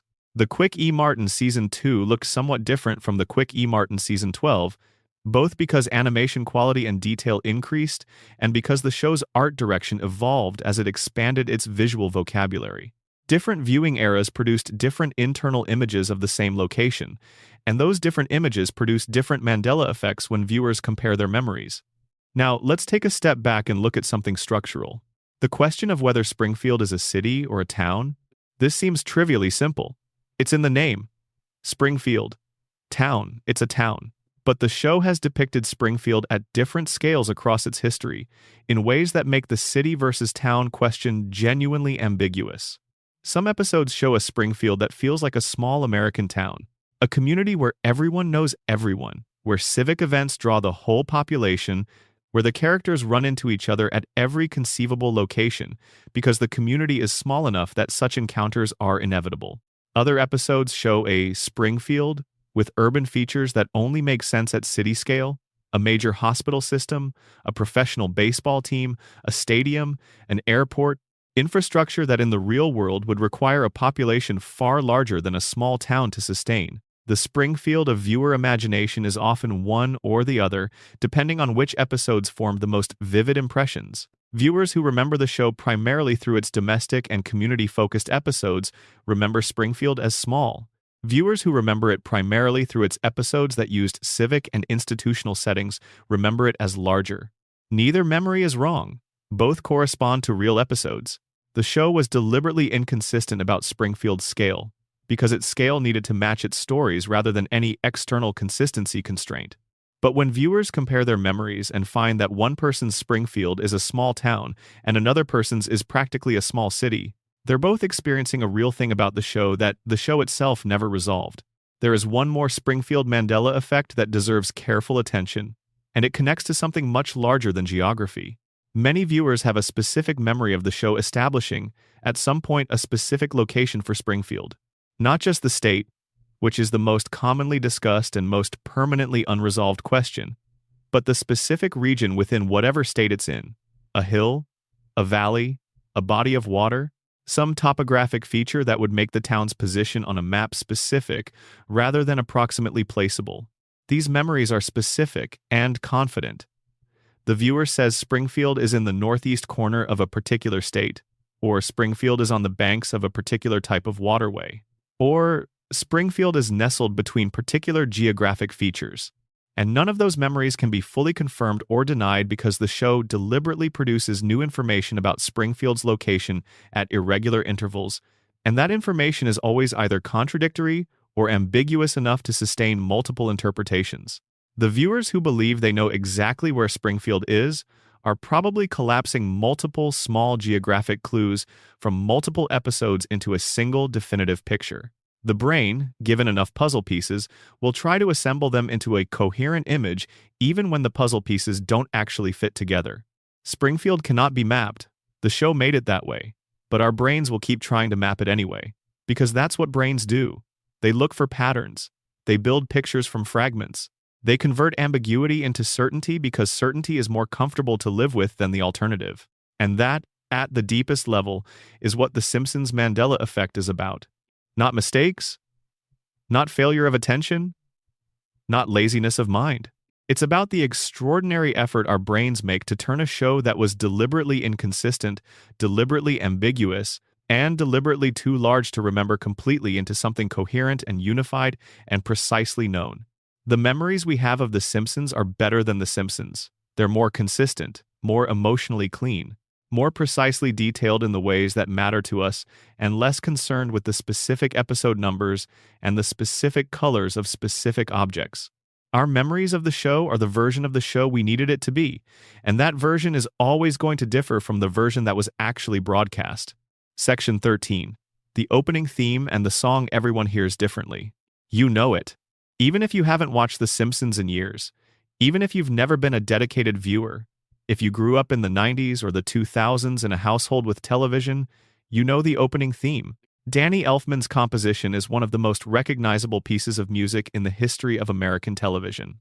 It's been analyzed, covered, remixed, referenced, and parodied so many times that it exists independently of the show in the cultural soundscape. You know the theme. And here is the thing about the theme that generates one of the most surprising Mandela effects in the entire Simpsons canon. People don't agree on exactly how it sounds. Not dramatically. Nobody is describing it as a completely different piece of music. But in the specific details of how it's arranged, how certain instruments relate to each other, which elements are foregrounded at which points, there's more genuine disagreement than you'd expect for something that has been heard by hundreds of millions of people across several decades. The most common area of disagreement involves the choir. There is a choir in the Simpsons theme.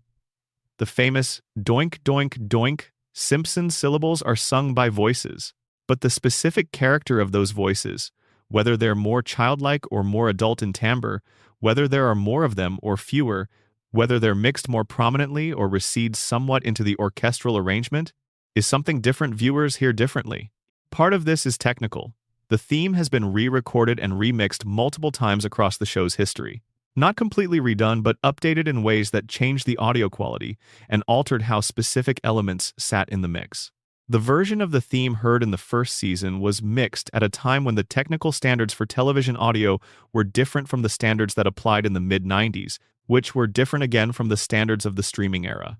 A viewer who first heard the theme as a child on a family television in 1993 heard a specific mix of the theme. That mix had specific qualities determined by the broadcast technology of the time, the specific television set it played through, and the mixing choices made for that era of the production. A viewer who first heard the theme on a modern streaming platform heard a noticeably different mix, cleaner, more precise. The choir voices possibly more prominent, or possibly more recessed, depending on the specific version and the specific delivery format. Both viewers know the theme, but the theme they know is slightly different in ways that become apparent only when they try to describe the specific qualities of what they hear in their memory. There's a more specific and more commonly discussed Mandela effect connected to the theme, the word that the choir sings at the beginning. The syllable or syllables that lead into the recognizable Simpsons portion of the theme. There's a moment before the theme fully establishes itself, where something happens vocally that different viewers recall differently. Some viewers hear a simple "the" before the Simpsons syllables. Others hear nothing or recall nothing before the main syllables. Others remember a slightly different lead-in vocalization that they can reproduce if pressed, but that doesn't quite match either of the common versions. The specific correct version of this is documentable by going to the source material. But the interesting thing isn't which version is correct. The interesting thing is that so many people are so confident about their own version, while being unaware that other people remember something different. This is the Mandela effect in its purest form.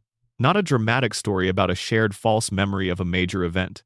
Just a small, specific, precisely felt difference in how people remember the sound of a very familiar piece of music. And now let's go one level deeper into the theme and talk about something that's more extensively discussed. The chalkboard. As part of the opening sequence, Bart stands at a chalkboard in a classroom and writes a repeated sentence in a kind of punishment exercise. The chalkboard gag is one of the show's signature elements. The specific sentence changes with each episode, part of the show's commitment to the couch gag and chalkboard gag as small weekly creative exercises that reward attentive viewers.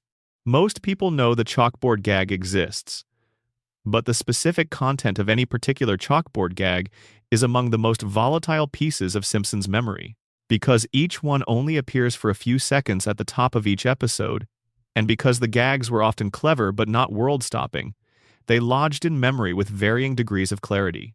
The Mandela effect around the chalkboard gag is not about any specific sentence. It's about the general pattern of what people remember it being like. Some viewers describe the chalkboard gag as consistently funny, sharp, reliably clever, the kind of thing that made you want to pay attention every week because the reward was worth it. Others describe it as more inconsistent. Sometimes great, sometimes not. The standard of the gag varying with the creative energy of whoever wrote that particular episode. Both of these descriptions are plausible accounts of the same phenomenon. The chalkboard gags did vary in quality. Some were excellent and some were average. but which episodes a particular viewer happened to watch most attentively during the opening sequence, and which specific gags they caught versus which they talked over, determined whether their overall impression of the gag's quality skewed toward the high end or the middle. There's a segment of viewers who specifically remember the chalkboard gag being done without Bart actually writing anything. A moment where the joke was that the board was blank or the writing was not yet complete or some visual gag was played with the chalkboard's expected format. They associate this with a specific point in the show's history, when the gag was being played with more experimentally. The show did occasionally subvert the chalkboard format.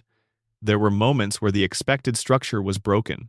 But the specific moments, the specific episodes where this happened, are places that different viewers locate in different seasons and describe in different terms. Something about the chalkboard's expected format was disrupted. That's a real thing. When it happened and how is where memory diverges. Now let's extend this into the full opening credits sequence and something that generates an enormous number of discussions. The family's journey home.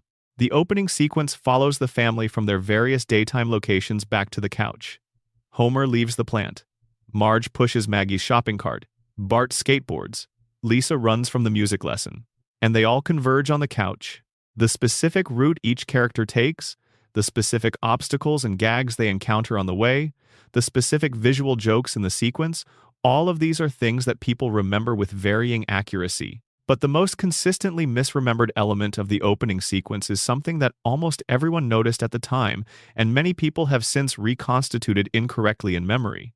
The ending. After everyone reaches the couch, something happens. The family assembles. And then there's a moment that closes the sequence before the show proper begins. The character of that closing moment, what exactly happens, who's present, what they do, is among the most contested specifics in this entire discussion. Most viewers know there's a couch gag. That part is clear and correct. But the elements that precede and follow the couch gag, the setup and the closing, vary in people's memories in ways that suggest different viewers absorbed different elements of the sequence, with different degrees of precision. Some say the sequence ends with the whole family looking at the camera. Others describe the camera looking at a television. Others remember a specific musical sting that closes the theme, and they hear that sting slightly differently from each other. And some viewers have a specific memory of something happening in the background of the opening sequence, behind the characters, that they remember as a consistent visual detail, but that they can't specifically find when they go looking. A building in the background, a prop in the foreground, something in the neighborhood through which the family travels. The opening sequence, precisely because it was so familiar, was absorbed passively so many times that it became transparent to viewers. They stopped watching it in the active sense, and passive absorption produces memories that are impressionistic rather than precise. The feeling of the sequence is clear. The specifics are blurred. Every viewer who watched the show regularly developed a confident internal model of what the opening sequence looked and sounded like, and no two of those internal models are exactly the same. Section 14. Secondary characters and the faces that shifted. Springfield is populated. Beyond the Simpson family, beyond the Flanders household, beyond the core recurring characters whose names everyone knows, Springfield contains a community of secondary and tertiary characters who have accumulated significant screen time and significant fan attachment across 36 years. Barney Gumble, Professor Frink, Patty and Selma, Dr. Nick, Troy McClure, Lionel Hutz, Chief Wiggum, Snake, Otto, Sea Captain. The list goes on far longer than most viewers appreciate, and the way these secondary characters are remembered is subject to distortions that are in some ways more interesting than the distortions around the main family, because the secondary characters received less consistent attention, which means each viewer's memory of them is built from a smaller and more idiosyncratic sample of episodes. Let's start with the character whose name is most consistently misremembered in Mandela Effect discussions. Sideshow Bob has already been addressed, but there's another character whose name trips people up with striking regularity. Dr. Nick. Dr. Nick is the disreputable physician who treated Homer and various other Springfield residents in a recurring comic capacity. His catchphrase, "Hi everybody," and its call and response, "Hi Doctor," Nick is one of the show's most quoted recurring lines. His name is Dr. Nick. Specifically Dr. Nick Riviera. A meaningful number of viewers remember him as Dr. Nick without the Riviera. That part is fine and accurate. But a separate group remember his name as something different at the first part. Not Nick, but something else. Some kind of ethnic-sounding first name that they associate with the character's Mediterranean or South American suggesting characterization. When pressed, viewers trying to produce the name sometimes say Rick, sometimes say another monosyllable that sounds similar to Nick, and occasionally produce a completely different name. The "Hi Everybody" catchphrase is almost universally remembered correctly. The name that goes with it is where confidence and accuracy start to diverge. This is partly because Dr. Nick's first name is rarely used in the show. He's almost always referred to as Dr. Nick. The Riviera part appears on his medical credentials, which were shown on screen in specific episodes rather than regularly mentioned in dialogue. Viewers who didn't see or remember those specific episodes may have filed him under a first name their brain generated based on the character's overall impression. Now to something more dramatically contested. The character whose appearance people remember most differently from how he actually looks. This distinction belongs, in terms of the breadth and confidence of the false memories, to Professor Frink. Professor Frink is the show's resident scientific genius, a character who speaks in a distinctive vocal style and who typically appears in episodes that require scientific expertise or technological plot devices.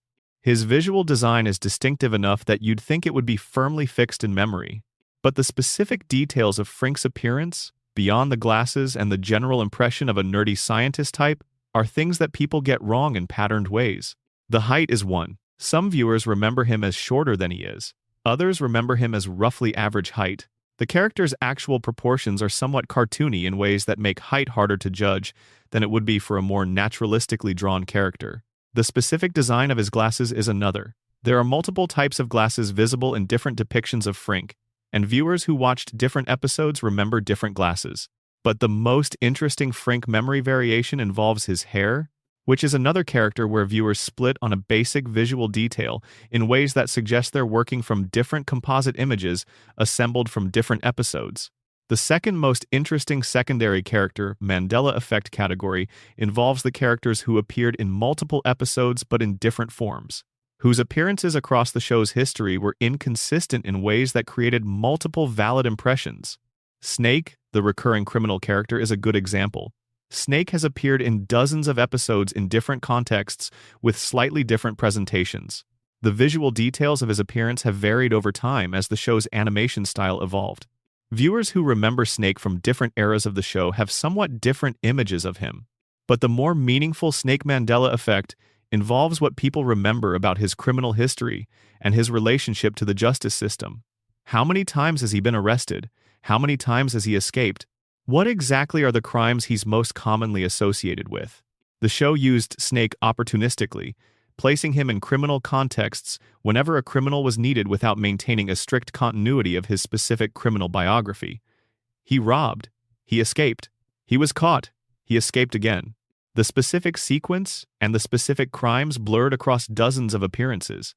Viewers remember Snake as having a particular criminal history that feels internally consistent to them. But because that history was actually assembled from whatever episodes they happen to see, different viewers have constructed different versions of Snake's backstory from the same raw material. Chief Wiggum is another secondary character with significant Mandela effect territory. Wiggum is simultaneously one of the show's most beloved comedic creations and one of its most consistent visual puzzles for memory. His physical design, the round body, the specific face shape, the police uniform, the general impression of comically incompetent law enforcement is clear in most viewers' memories. But Wiggum's specific relationship to competence is something people remember differently. Most viewers remember him as completely incompetent, a bumbling figure whose mishandling of nearly every situation he encountered was the reliable comedic engine of his appearances. But there's a subset of viewers who remember Wiggum as having occasional moments of genuine insight or competence, moments the show played against his usual presentation for comedic effect, and they have specific memories of those moments. The show did occasionally play with Wiggum's capabilities, giving him moments that complicated his simple, incompetent characterization. But those moments were less frequent than the standard depiction, and they were often played in ways that allowed viewers to read them as flukes or even as misunderstandings, rather than as genuine capability. Viewers who caught those moments and found them memorable have a somewhat different wiggle in their memory than viewers who primarily remember the standard incompetent version. And when they discuss the character, the two groups describe different people while using the same name. This is true of almost every secondary character in Springfield. The character in memory is built from whatever subset of episodes each viewer happened to catch, and because the subsets vary, the remembered characters vary.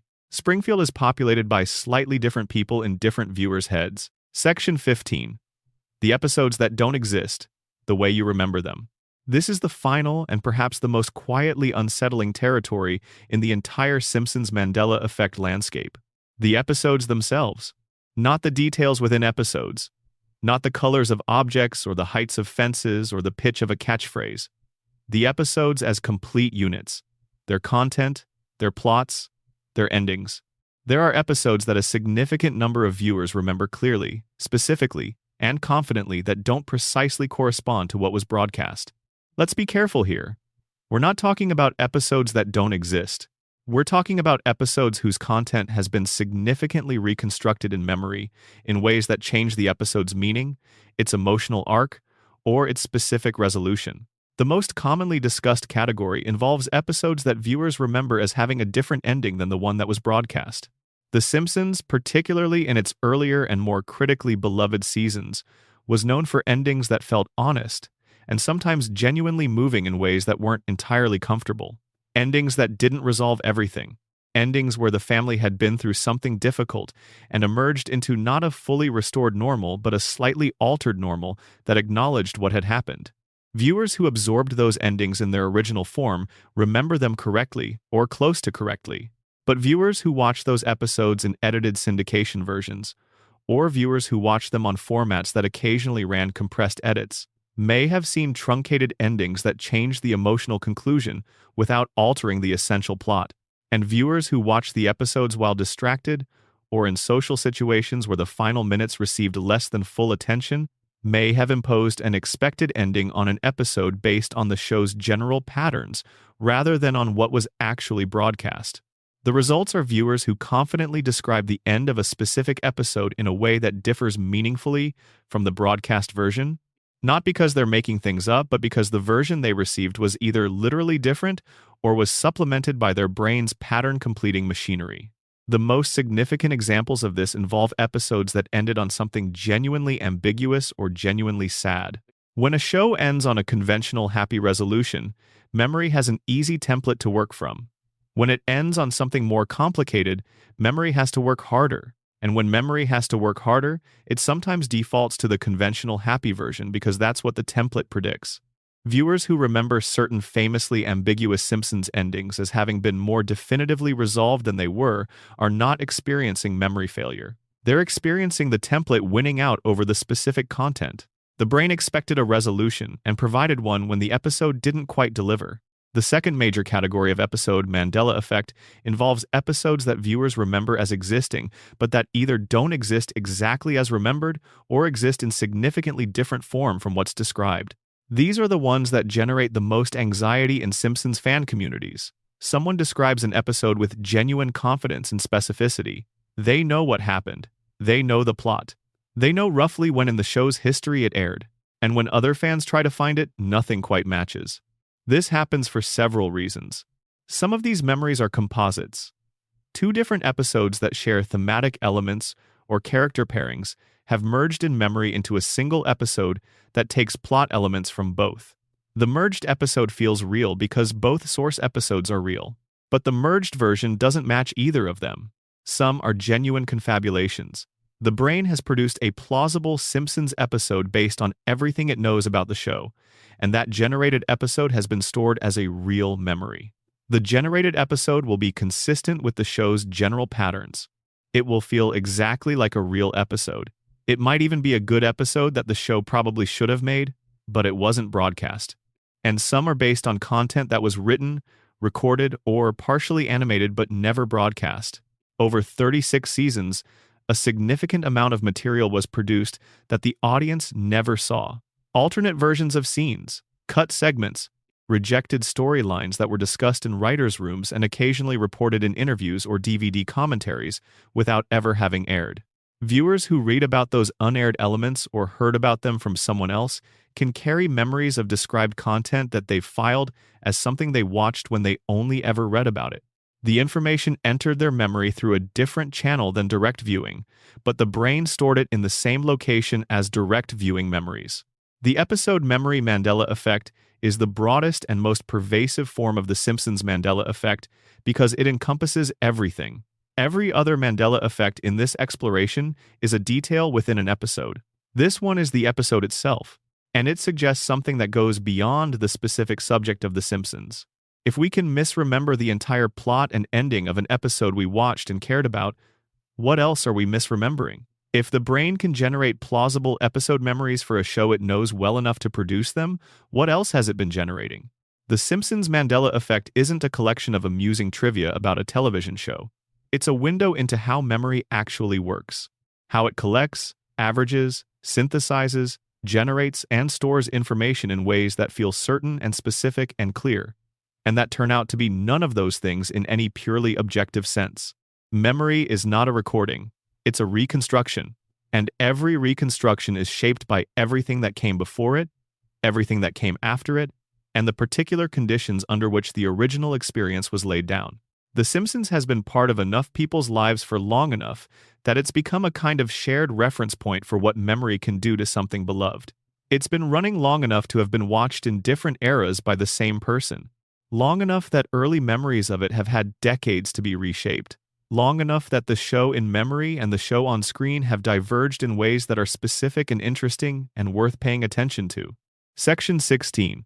What the Mandela Effect actually tells us. We've been in Springfield for a long time now. You may have started this journey in a bright room and found the lights lower around you. You may have started it wide awake and found your thoughts drifting. You may have come to it already tired and used it as a companion while the world around you quieted down. However you got here, you're here. And before we leave, it's worth sitting with what we've actually been exploring. The Mandela Effect gets discussed as a curiosity, a collection of amusing factoids about things people misremember. The Monopoly Man's monocle, the Berenstain Bears with an E, the color of this, or the name of that. People talk about it with a slightly nervous laugh, as if the existence of widespread shared false memories is a funny thing rather than a genuinely strange and important thing. But The Simpsons gives us an unusually complete and unusually well-documented version of the phenomenon because the show has been running long enough and has been loved deeply enough that millions of people have been accumulating memories of it for decades. And those accumulated memories now exist alongside the actual archivable content of the show in ways that allow a meaningful comparison. What we've found in that comparison isn't a portrait of human forgetfulness. It's a portrait of human meaning-making. The details people misremember about The Simpsons are not random. They follow patterns. They tend to drift in the direction of greater emotional clarity. A bittersweet ending becomes either happier or sadder. A complicated character becomes either more purely good or more purely problematic.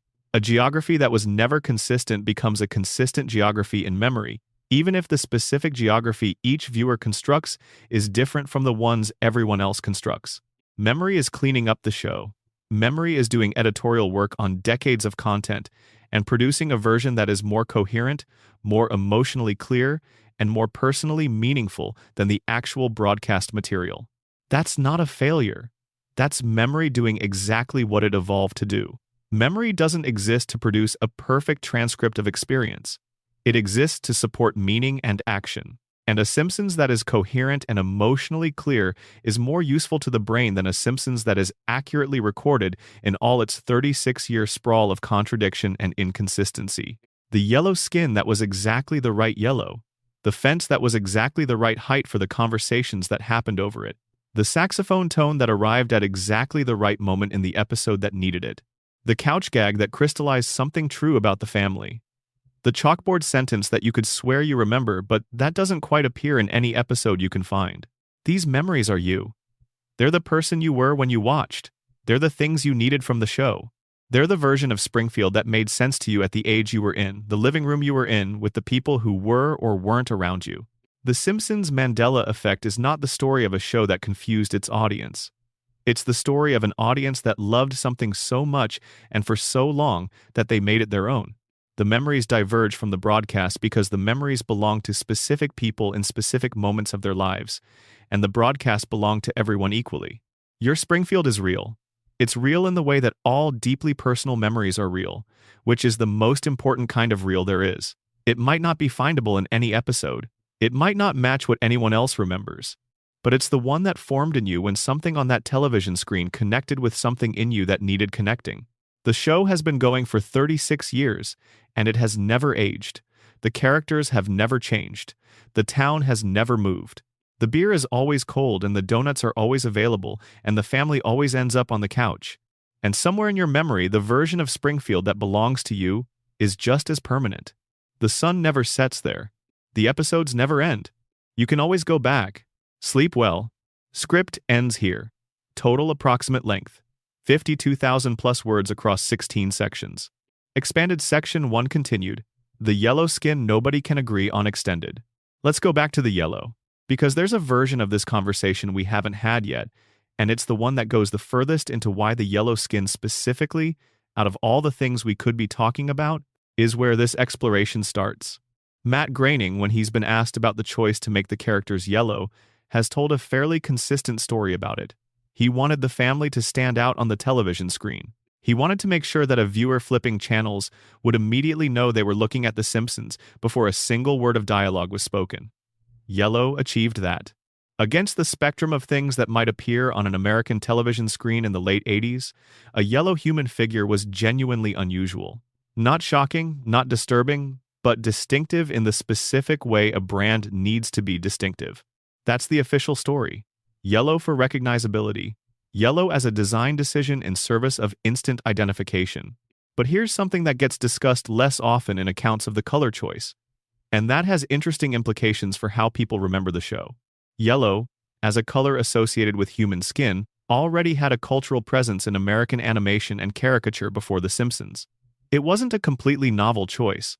Certain caricature traditions, particularly ones rooted in less flattering depictions of human types, had used variations of yellow to suggest unhealthy skin tones, sickly characters, or unusual physiological states. Whether The Simpsons writers were consciously or unconsciously working in dialogue with any of those traditions is a question the show itself never fully addressed.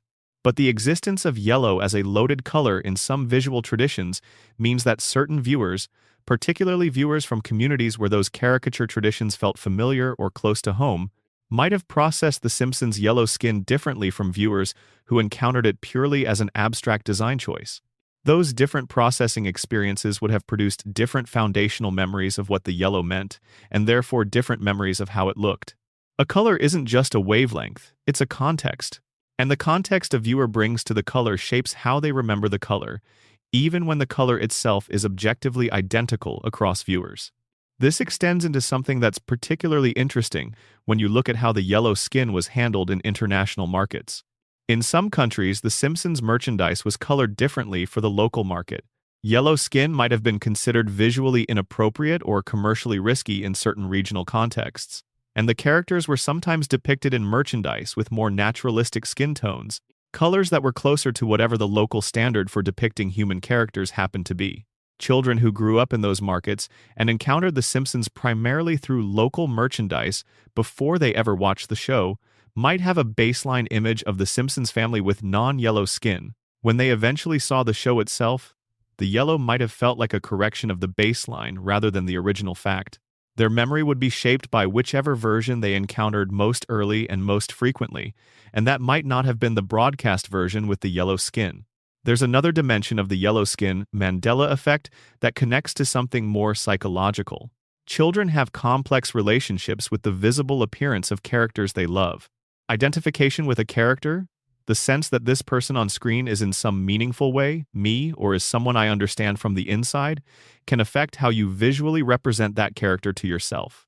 When you identify strongly with a character, your mental image of them can shift subtly toward your own image, or toward an image that feels more universal, less specific to a particular visual style. Children who identified strongly with Bart or Lisa as characters, who felt those characters as close to something real in their own experience, sometimes unconsciously softened the visual strangeness of those characters in their mental representation. The yellow became less prominent, The four fingers became less noticeable. The overbites and bulging eyes receded. What was left was the person, the character, the energy that made them feel real. And when those now adult viewers look back at the show and see the yellow skin and the four fingers and all the visual specificity that they minimized in the act of identification, it can feel like encountering something slightly different from what they remember. The character in their memory was the person they identified with. The character on screen is the animated figure with the specific visual characteristics. The gap between those two things is real, and it produces a specific flavor of the Mandela effect that's more about how we love things than about how we remember facts. Let's also spend some time with a specific recurring context in which the yellow skin appears differently, and that contributes to memory variation in interesting ways. The flashback episodes. The Simpsons used flashback structures extensively across its history, depicting the family in earlier periods of their lives, showing Homer and Marge's courtship, Bart and Lisa's early childhood, Grandpa's younger years, and various other historical excursions that required the characters to look different from their standard present-day presentation.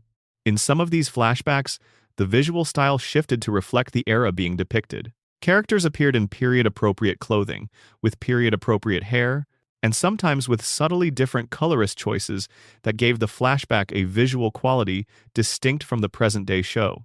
The yellow skin in those flashback contexts could read differently from the standard yellow. Not because the color itself was technically different, but because the surrounding visual context changed its character. A slightly warmer visual palette in a flashback could make the same yellow look more golden. A cooler palette could make it look more limeish.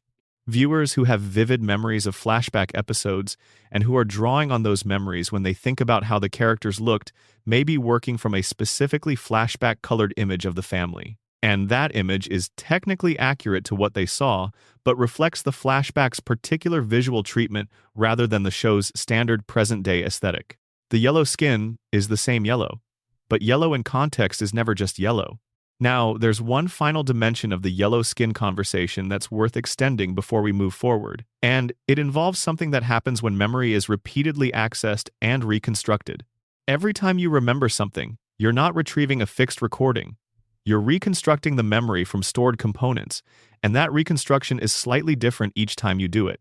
The reconstruction is influenced by your current state, your current knowledge, your current interpretive framework. This means that a memory you've accessed many times, a memory you've told the story of many times, a memory you've compared to other people's memories many times, is a memory that has undergone many rounds of reconstruction, and each reconstruction leaves small changes. The Simpsons, for many viewers, is a show they've talked about extensively, comparing memories of episodes with friends, looking up trivia, watching retrospective specials, reading about the show's history. All of these activities access the memory of the show repeatedly, and each access is an opportunity for small changes to be incorporated. By the time an adult who watched the show as a child tries to precisely describe the yellow of the Simpsons' skin, they're not accessing an original memory. They're accessing the most recent reconstruction of that memory, which has been shaped by every discussion and retrieval that came before it. The original experience is somewhere inside that reconstruction, but it's been processed and filtered and slightly altered more times than can possibly be counted. And the same is true of every specific memory we've been discussing. Every detail, every color and name and line of dialogue. What we remember is not what we experienced. What we remember is the current state of an ongoing process of reconstruction that began the moment the experience ended and hasn't stopped since. That process is memory. And the Simpsons Mandela effect is that process made visible, stretched across 36 years and millions of people, until the variations accumulate into something that feels like a mystery, but is actually something simpler and more fundamental. It's just us, processing, reconstructing, making something meaningful out of something we loved. Expansion of Section 2, Bart's age, the skateboard, and the grade that changed extended. The grade confusion runs deeper than just third versus fourth. There are viewers who have a persistent memory of Bart being identified in the earliest seasons as a student who was on the verge of being held back, not just struggling in fourth grade, but facing the specific possibility of having to repeat a grade. This would mean Bart was potentially older than a standard fourth grader, having already been held back at some point before the show's events, which would make him more like a 10-year-old trapped in a situation a 9-year-old should have aged out of. The show did address Bart's academic performance and the threat of grade retention in specific episodes. The possibility of Bart failing and being held back was a real plot element that the show visited. But the way different viewers processed this plot element varied enormously. Some viewers remember it as something that was resolved. Bart didn't get held back, he made it through. The crisis passed. Others remember the outcome as more ambiguous. The threat was present. What happened to it isn't clear in their memory. The episode may have been interrupted by something in their viewing environment. They may have seen part of it and not all of it. And a third group remember Bart as having been held back at some point in the show's history, as actually repeating a year, with the consequence being that his grade level was different for a period before being quietly reset in the show's usual way of handling continuity. The third memory doesn't correspond to any canonical event, as far as documented episode history shows, but it's a memory that arises from a plausible reading of the show's general approach to Bart's academic situation, and it gets generated as a fill-in when the specific episodes that address the topic aren't remembered with precision. Now, let's dig more specifically into the skateboard. The skateboard gag that most people remember involves Bart performing some kind of physical movement that established him as someone who used the skateboard as a natural extension of his body. This is true in general terms. Bart's skateboarding was depicted as something he was genuinely skilled at, part of his cool kid persona, a form of self-expression as much as a form of transportation. But the specific visual grammar of how that skill was depicted, what Bart did on the board, how the show animated his relationship with the skateboard, varied considerably across different episodes and across the show's different production eras. In the earliest episodes, the animation budget and style meant that Bart on the skateboard was depicted with a certain simplicity. He rode it, he steered it. The movements were functional rather than expressive. As the show's animation quality improved and the character's personality became more established, the depiction of Bart's skateboarding could become more specific. More attention to the way he carried his body.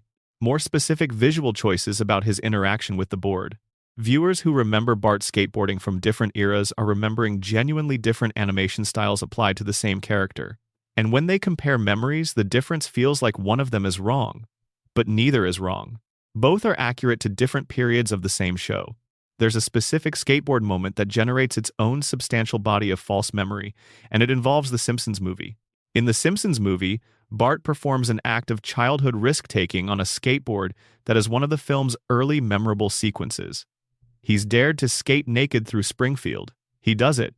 The scene was noted at the time for pushing the boundaries of what the show's established characters were willing to do in a theatrical context. But the specific details of that sequence are misremembered in interesting ways. What exactly was visible? What wasn't? What Bart did on the board during the sequence?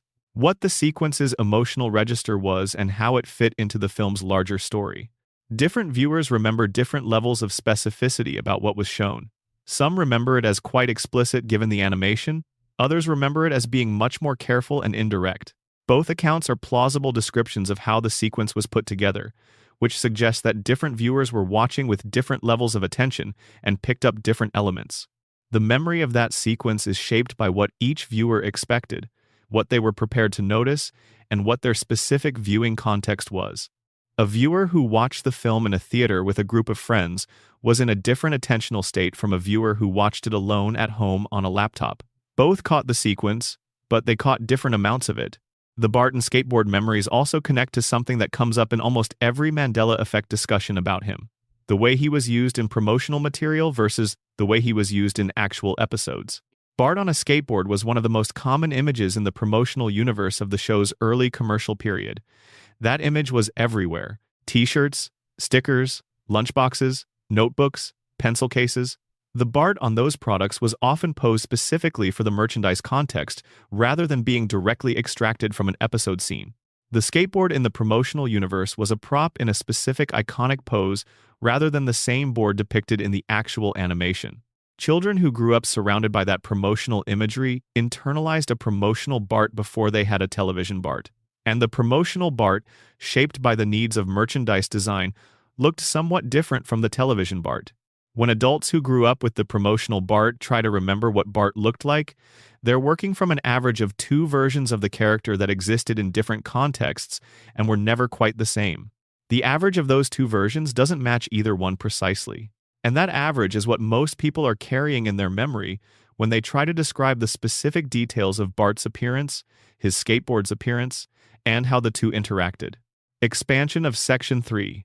Homer's job and the sector that keeps shifting extended. The question of what Homer does when something goes wrong at the plant is one of the most interesting expansions of the job-related Mandela effect. Because the show gave Homer a job and then used that job in wildly different ways depending on what each episode required, the nature of Homer's responsibilities is defined as much by the episodes viewers remember most vividly as by any single canonical description. Some viewers have a very strong memory of Homer having a specific protocol he was supposed to follow in emergency situations, a procedure, a set of steps, and a specific episode built around Homer either following or failing to follow that procedure. The show did depict Homer's responses to plant emergencies across multiple episodes, and those depictions varied. Sometimes Homer reacted to emergencies with accidental competence, stumbling into the right sequence of actions by chance. Sometimes he made things catastrophically worse. Sometimes his emergency actions were simply irrelevant because the emergency resolved through some other mechanism. The viewer who remembers a specific emergency protocol is probably combining elements from several of these episodes into a single remembered procedure that corresponds precisely to none of them but captures the general shape of how Homer's emergency role was depicted. There's also a specific piece of Homer at work memory that comes up with great regularity and that connects to the most famous single Homer moment.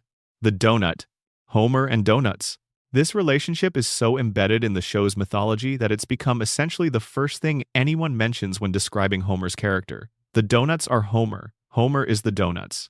But specific donut moments, specific episodes built around the donut connection, are misremembered frequently and dramatically. The most common misremembered donut moment involves an episode where Homer was confronted with something important, something requiring his attention or action, and chose the donut over the important thing. The donut as a metaphor for Homer's failures of prioritization, his inability to defer gratification, his retreat from difficulty into comfort. The show explored this theme across multiple episodes in multiple ways. But the specific episode that crystallizes this theme in the most powerful form is something different viewers locate in different places in the show's history. Some place it in the earlier seasons when the show's emotional stakes were highest. Others place it in middle seasons. Some have a memory of it happening in multiple variations, a recurring pattern rather than a single definitive moment. The donut over duty theme existed in the show. The specific episode that crystallized it most memorably is different for different viewers, because different viewers found different episodes most resonant, and whatever episode was most resonant became the one that hosted their clearest memory of the theme. There's one more work-related Homer memory that deserves careful attention. The safety video. At some point in the show's history, there was a joke or a recurring element involving safety training materials at the plant. An orientation video, a safety demonstration, some form of official instructional content that the plant produced and that Homer was supposed to have absorbed. Many viewers have a memory of this as being a significant joke. The gap between what the safety materials promised about the plant's safe operation and what was actually happening there. The video claiming a level of professionalism and care that the observable conditions of the plant completely failed to substantiate. The joke is real. The show made versions of it. But the specific form in which viewers remember it, the specific safety video or training material that they remember as being particularly funny for specific reasons, doesn't always correspond to a single locatable episode. It's another case where the joke's logic was so apt and so well suited to the character that the brain generated a specific memory of a specific expression of it based on having absorbed the general idea without having stored the specific episode. The brain doesn't just remember things, it completes things. And when it completes them, it sometimes generates content that feels like memory, but is actually inference. Expansion of Section 4. Marge's hair, extended. The deeper level of the Marge hair Mandela effect involves not just the color or the height, but the entire life of the hair as a character element. The hair changes, not in the sense that it ever goes away or is fundamentally altered, but in the sense that it responds to Marge's emotional state in ways the show occasionally made explicit and more often left implied. When Marge was at her most vulnerable, the hair was sometimes less perfect. When she was at her most composed and controlled, the hair was at its most immaculate. This reading of the hair as an emotional barometer for the character is something that attentive viewers absorbed over many years of watching. And once it's in your interpretive framework, it shapes how you remember every scene that features Marge prominently. You're not just watching her, you're watching her hair. And when you try to remember specific Marge episodes later, the hair's condition in your memory is shaped by what you understood about the episode's emotional content, not necessarily by what the hair actually looked like in the animation. Viewers remember the hair as more disheveled in episodes about Marge's emotional distress than it might actually have been. They remember it as more perfect in episodes about her composure than it might actually have been. The hair in memory is an emotional annotation on the character, and the annotation overrides the animation detail. This is one of the subtler mechanisms of the Simpsons Mandela effect. Memory doesn't just record what was there, it records what was meant. And the meaning and the image blend together in storage in ways that make it impossible to cleanly separate them afterward. Marge's relationship with her hair connects to one of the most poignant recurring themes in her characterization: the tension between her natural instincts and the version of herself she maintains for the family. The hair is the visible embodiment of the effort Marge makes. It doesn't happen on its own. It requires attention and maintenance and commitment to a particular image of herself. When the show occasionally acknowledged the labor behind the hair, it acknowledged something broader about the labor behind Marge as a person. And those acknowledgments, scattered across decades of episodes, accumulated into a mythology around the hair that shaped how viewers remembered every appearance of it. The hair in memory is weighted with everything the show said about it, not just its visual properties, its meaning. And memory stores meaning more durably than it stores visual properties. So, when you remember Marge's hair, you remember what the hair meant more than what color it was. And when you try to produce the color from that meaning, what you get is imprecise in ways that look like errors but are actually the natural result of how the brain allocated storage space. Color went in the short-term bin. Meaning went in the long-term bin. The Mandela effect happens when the long-term bin is what gets retrieved and the color is inferred from the meaning instead of being accessed from its own record. Expansion of Section 5. The Flanders House and the Fence, extended. Ned Flanders' relationship to his home is one of the show's most carefully constructed metaphors for a certain kind of American life. The house is a testament to effort. Everything about it suggests that someone has put care into maintaining the appearance of domestic order. The lawn is neat, the exterior is clean. The interior reflects a certain disciplined vision of what a home should be and how it should be run. And underneath all of that, as the show revealed over time, is a man whose discipline is not natural but constructed, whose orderliness is not an expression of inner peace, but a defense against inner chaos, whose entire domestic presentation is the external manifestation of a psychological project, the ongoing effort to contain a self that was never fully tamed, only trained. Viewers who understand this about Ned's character remember his house differently from viewers who take it at surface value. For viewers who see the house as a metaphor for the managed self, the house in memory has a quality of perfection that's slightly unsettling. Everything is too neat, the order is too complete. Something is working too hard to maintain this appearance. The house in those viewers' memories is a beautiful and slightly disturbing place. For viewers who take the house at surface value, as the home of a good-natured, religious, organized man, the memory is warmer, comfortable, the kind of place you'd want to visit. Same house, same show, two different memories shaped by two different interpretive frameworks. The fence between the houses takes on different meanings in each of these frameworks. For viewers who see Ned as a tragic figure, the fence is a boundary that keeps two different kinds of pain separated. Homer's chaos on one side, Ned's controlled despair on the other. The fence as the only thing maintaining the illusion that these are two separate kinds of lives, rather than two variations of the same fundamental condition. For viewers who see Ned as simply a good neighbor, the fence is a conversational prop, a place for friendly exchange between two men who have an unlikely but genuine friendship, and that from the conversations that happen at the fence in each viewer's memory reflect which framework they were using when they watched. Same episodes, same fence, same conversations, different memories of what they were about. That's the most fundamental level of the Simpsons Mandela effect. It's not just about colors and names and specific details. It's about meaning. It's about what you understood when you watched and how that understanding shaped what you retained. Two people watching the same Ned Flanders episode are watching different versions of the same character through the lens of everything they've previously understood about who Ned is. And the character they remember afterward is shaped by that understanding more than by anything specifically depicted on screen. You cannot separate the memory from the understanding. They were stored together. Expansion of Section 6. Mr. Burns Extended.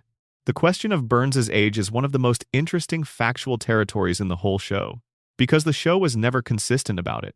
Burns's birth year has been placed in different decades in different episodes. The specific year that makes his age most consistent with other canonical facts is debated among serious fans. The show clearly wanted Burns to be very old, impossibly old in human terms, but never committed to a single specific number that could serve as a fixed reference point. As a result, viewers who absorbed the various age references from different episodes carried different internalized ages for Burns. Some think of him as somewhere around 120 years old. Others imagine him at 140 or more. A smaller group, who caught only the most conservative references, might place him at around 80 or 90, which the character's physical frailty could plausibly support without requiring supernatural longevity. These different internalized ages don't just represent different answers to a trivia question. They represent different relationships to the central mystery of Burns as a character. If you believe he's about 100, his longevity is extraordinary but not completely impossible, sitting at the very edge of documented human lifespans. If you believe he's closer to 140, his existence is definitively impossible without some mechanism that goes beyond normal biology. And those two different relationships to Burns's impossibility produce different memories of episodes that touched on his longevity. Viewers who believe Burns is impossible are more likely to remember the episodes that emphasize the supernatural quality of his continued existence. Viewers who believe he's merely extraordinary are more likely to remember the episodes that gave his age a more naturalistic treatment. Same character, same episodes, but filtered through different priors about what kind of show this is and what kind of existence is possible within it. There's also the matter of Burns's specific memories and the historical events he claims to have witnessed. The show scattered references to Burns's historical experience across many episodes. He has claimed personal memories from different periods of American and world history. Not all of those references are consistent with each other. Some suggest an age in the range of 120. Others suggest he might have been alive even earlier than that. Viewers who track these references carefully find contradictions. Viewers who absorb them casually often remember a coherent historical narrative for Burns that doesn't actually exist in the show's text. The brain took the accumulation of historical references and assembled them into a biography, and the biography it assembled was more consistent than the references actually are. That biography, the one the brain generated, is in some ways a better piece of character writing than what was actually in the show. It's coherent. It has a clear timeline. It makes the full span of Burns's life feel like a comprehensible story. The show never told that coherent story, but a lot of viewers carry it as if it did. Expansion of Section 7. Maggie's First Word Extended. There's something worth dwelling on about the Elizabeth Taylor casting for Maggie's first word. Taylor's involvement was kept secret before the episode aired. The credit appeared in a way that was designed to be noticed only if you were looking for it. The show announced the cameo through the episode itself rather than through advance publicity, which meant that many viewers who watched the episode when it first aired didn't know whose voice they were hearing. For those viewers, the experience of hearing Maggie's first word was not the experience of hearing Elizabeth Taylor. It was just the experience of hearing a voice, unexpected and remarkable, coming from a character who had been silent for years.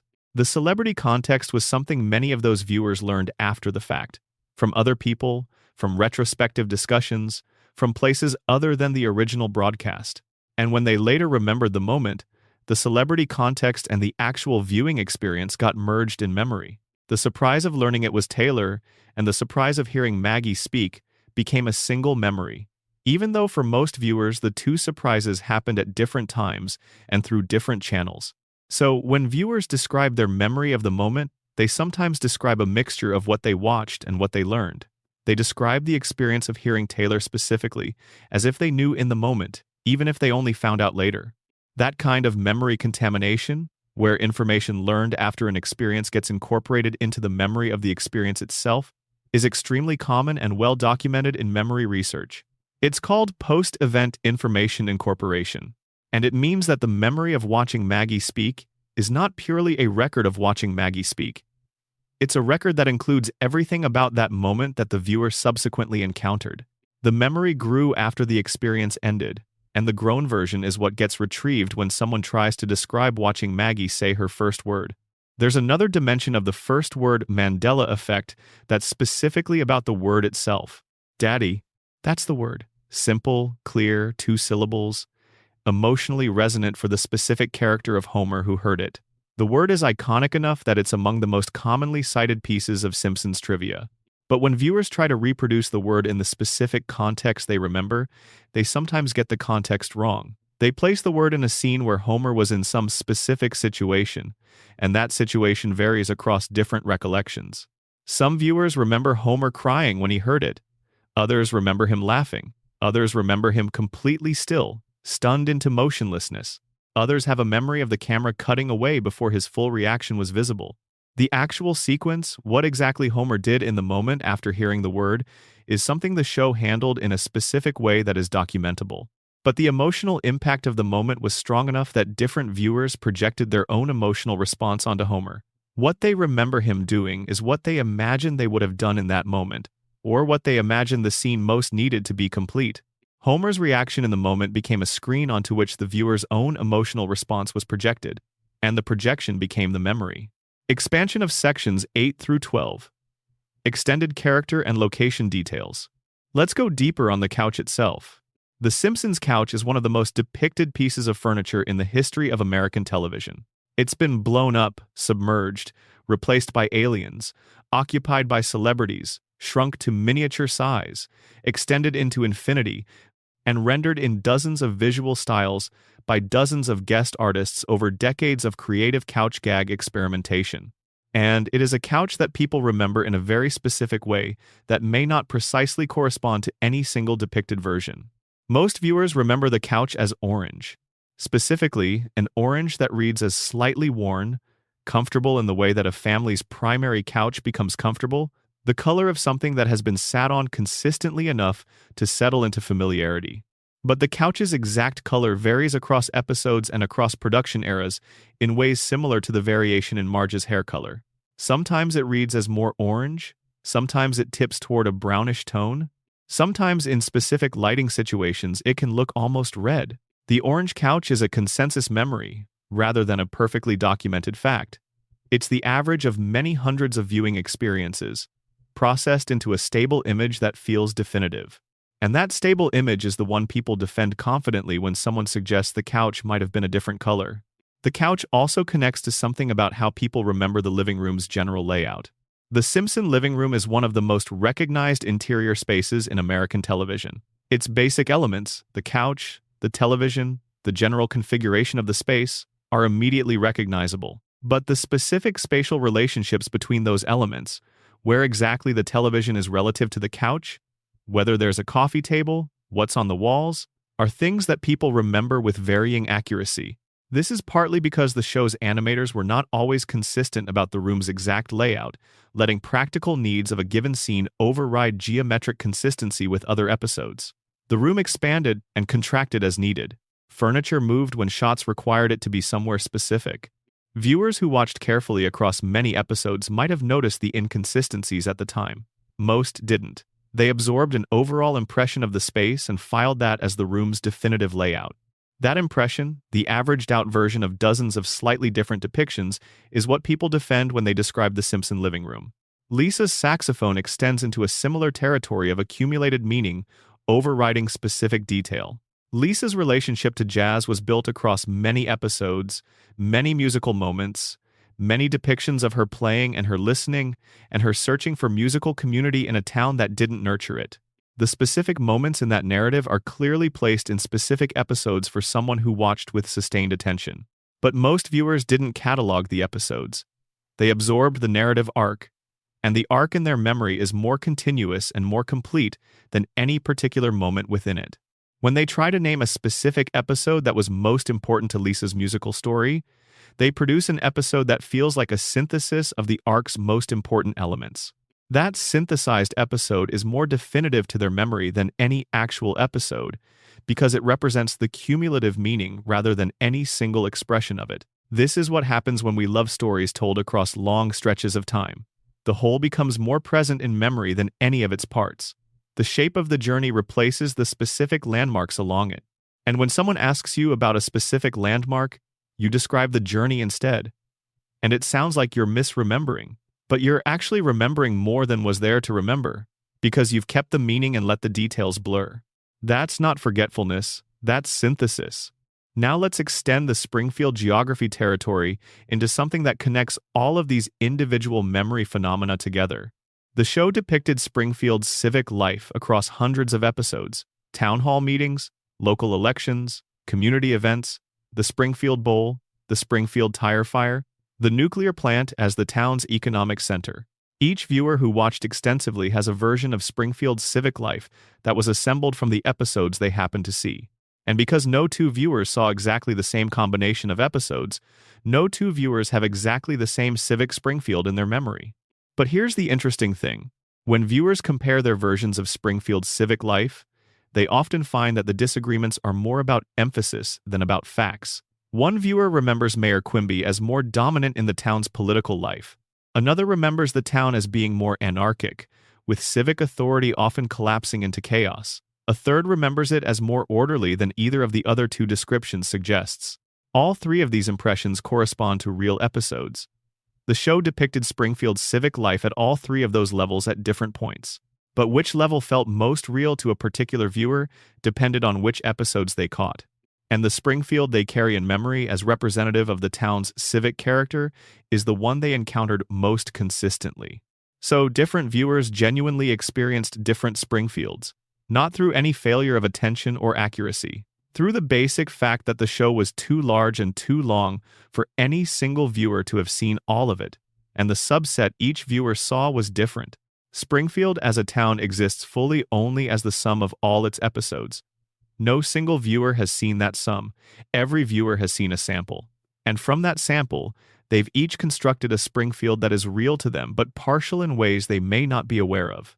The Mandela effect is where those partial constructions collide. When two viewers with different samples of Springfield try to compare their memories and find that their Springfields disagree, neither of them is wrong. Both of their Springfields are real. They're just different samples of the same enormous thing. Additional section. The lines nobody quotes correctly. Catchphrases are the currency of a show's cultural afterlife. The Simpsons has more catchphrases in active cultural use than probably any other show in history. Dough. Excellent. Ay caramba. Don't have a cow. The phrases have escaped the show and become part of the language. They're used by people who have never seen the show. They're used without attribution by people who don't know where they come from. They're so embedded in American English that they operate as genuine idiom rather than pop culture reference. And almost none of them are remembered correctly by the people who use them. Let's start with the most famous one, Homer's expression of frustration, the sound that has entered dictionaries, dough. Most people know this is Homer's. Most people can produce a reasonable imitation of it. The basic phonetic content is clear and stable across different people's memories. But the specific circumstances under which Homer says it, the kinds of situations that reliably trigger it, are described differently by different viewers. Some remember it as being specifically responsive to physical mishaps. Homer hurts himself. Homer says it. A stubbed toe, a door in the face, something physically immediate. Others remember it as being more broadly applicable. Homer realizes he made a mistake, whether or not it involved physical pain. Homer recognizes that something has gone wrong. The sound as an expression of regret and recognition rather than purely of pain. Both of these uses exist in the show. Homer says it in both physical and non-physical contexts. But which use feels most canonical to each viewer depends on which episodes they remember most vividly. A viewer who remembers the physical, slapstick episodes most clearly has internalized dough as a pain response. A viewer who remembers the more character-driven episodes more clearly has internalized it as a more general expression of self-recrimination. Neither memory is wrong, but they're memories of different aspects of the same thing, and they produce different intuitions about what the phrase means when it comes time to use it. Now for the catchphrase that's most frequently misquoted. Excellent. Burns's expression of sinister satisfaction. The steepled fingers, the drawn-out enunciation, the specific tone that manages to convey both approval and threat simultaneously. Most people remember this as excellent with a particular quality of elongation on the first syllable. Excellent. a slow, deliberate extension that gives the word a quality of relish. But the specific length of the elongation in people's memory varies more than you'd expect. Some remember it as very long, almost absurdly extended. Others remember it as more clipped, the elongation present but restrained. A few people can't confidently reproduce the elongation at all and produce something closer to a flat reading of the word. The character of the elongation was something the show deployed with varying intensity depending on the context. In moments of maximum sinister satisfaction, the elongation was more pronounced. In more casual uses of the phrase, it was briefer. People tend to remember whichever version they found most funny or most memorable, and most people found the most elongated version most memorable. So the version in most people's memory is the extreme version, the parody of itself, rather than the average version that appeared most of the time. The memorable version is the one that got stored. The average version is what most of the actual episodes contain. There's a third catchphrase that generates its own specific Mandela effect debate: Nelson's laugh. Ha. 2 syllables, pointed and mocking. Nelson's laugh is almost as famous as Homer's frustrated sound. It appears when someone has failed in an embarrassing way. It's directed at the viewer as much as at the character. It's a cultural shorthand for someone being called out. The debate is about the pitch and rhythm. Some people remember the two has as being at the same pitch. Ha, pause, ha, even, balanced. Others remember the second ha as being slightly lower, a drop in pitch that gives the laugh a descending quality that's somehow more dismissive. And a third group specifically remember the emphasis being on the first ha rather than the second. The first syllable punching harder, and the second being almost trailing off. These are genuine differences in how people hear the laugh in their memory, and they correspond to genuine variations in how the laugh was delivered across different episodes and different production eras. The specific quality of Nelson's laugh evolved slightly across the show's history as the performance settled into itself and occasionally varied based on the specific scene. All 3 memory versions are accurate to different episodes. But when people use the laugh in their own speech, in imitation, in reference, they use whichever version is in their memory. And those imitations drift further from each other than the source material would suggest they should. Language becomes Simpsons. Simpsons becomes language. And in that transit, the specific quality of the original gets replaced by the version each carrier's memory holds. Additional section: the music everyone remembers wrong. The Simpsons has a rich musical history. Not just the theme, which we've discussed. The show used music in a variety of ways across its history, from elaborate musical episodes to individual songs to recurring musical motifs associated with specific characters or situations. And the specific musical content of the show is subject to the same kind of memory distortion as its visual content, in some ways more dramatically so. There's a well-documented phenomenon in memory research where musical memories can be extremely vivid and detailed in terms of the feeling they produce and the associations they carry, while being significantly inaccurate in terms of specific pitch, rhythm, and lyric content. You can remember a song intensely without remembering it accurately. The Simpsons exploited music in ways that maximized the vivid but potentially inaccurate quality of musical memory. Its song sequences were emotionally engaging. They were funny. They were designed to stick. And they stuck in people's memories in exactly the way that musical memories stick, strongly in terms of feeling and imprecisely in terms of specific content. The most commonly misremembered specific musical moment in the show involves a song that was performed in the context of a specific episode's plot, and that people remember as either longer or shorter than it actually was, with either more or fewer verses than it actually contained, and sometimes with lyrical content that differs from the broadcast version in small but meaningful ways. This happens because when you remember a song you loved, your brain often completes it. If you remember most of the lyrics but not all of them, your brain fills in the gaps with lyrics that fit the song's pattern and meaning. Those filled-in lyrics feel like memories. They're stored in the same location as the actual lyrics. And by the time you try to quote the song, you're quoting a mixture of what was written and what your brain generated to complete the pattern. The show's most memorable musical moments, the songs that were funny enough and emotionally rich enough to be replayed in memory many times, are the ones that have had the most opportunity for fill-in. And the fill-in can diverge in interesting directions from the original because fill-in is determined by what fits, and what fits is determined by each individual's sense of what the song should say. Two people who loved the same Simpsons song might each fill in a different lyric for the same missing line, because they each have a slightly different sense of what the song was about and what it should say, and both of their filled-in versions feel like memories. There's also the specific phenomenon of people misremembering which episode a specific song came from. The show had several episodes that were primarily structured around musical performance, specific storylines built to give characters songs to sing, and those songs, because they were the episode's primary memorable content, often get remembered clearly while the episode context around them blurs. So, the song gets filed in memory with a general tag of Simpsons music without a specific episode address. And when someone tries to produce the episode context, they attach the song to whatever episode feels most consistent with its emotional content, which might not be the episode it actually came from. The song is accurate. The episode context is the wrong context or a blurred version of the right one. Additional section: the deaths that were and weren't. The Simpsons has a complicated relationship with death. As a cartoon, it has the freedom to kill characters and bring them back without explanation. As a show with some commitment to emotional reality, it has periodically used character death as a genuine narrative device with real, lasting consequences. The tension between these two uses of death creates a specific kind of memory confusion. Some deaths in the show were serious. They happened in regular episodes, not in Halloween specials. They carried emotional weight. The characters who died stayed dead, at least within the show's standard canon, and those deaths were among the most significant events in the show's history. But because the show also regularly featured deaths in out-of-continuity specials, because it regularly featured gag deaths of background characters, and because it existed in a cultural context where animation is understood as a format where death often doesn't stick, viewers sometimes misclassify in-canon deaths as out-of-canon and vice versa. Viewers who experienced a canonical death but categorized it in memory as a non-permanent Halloween special death are carrying a false understanding of the show's established reality.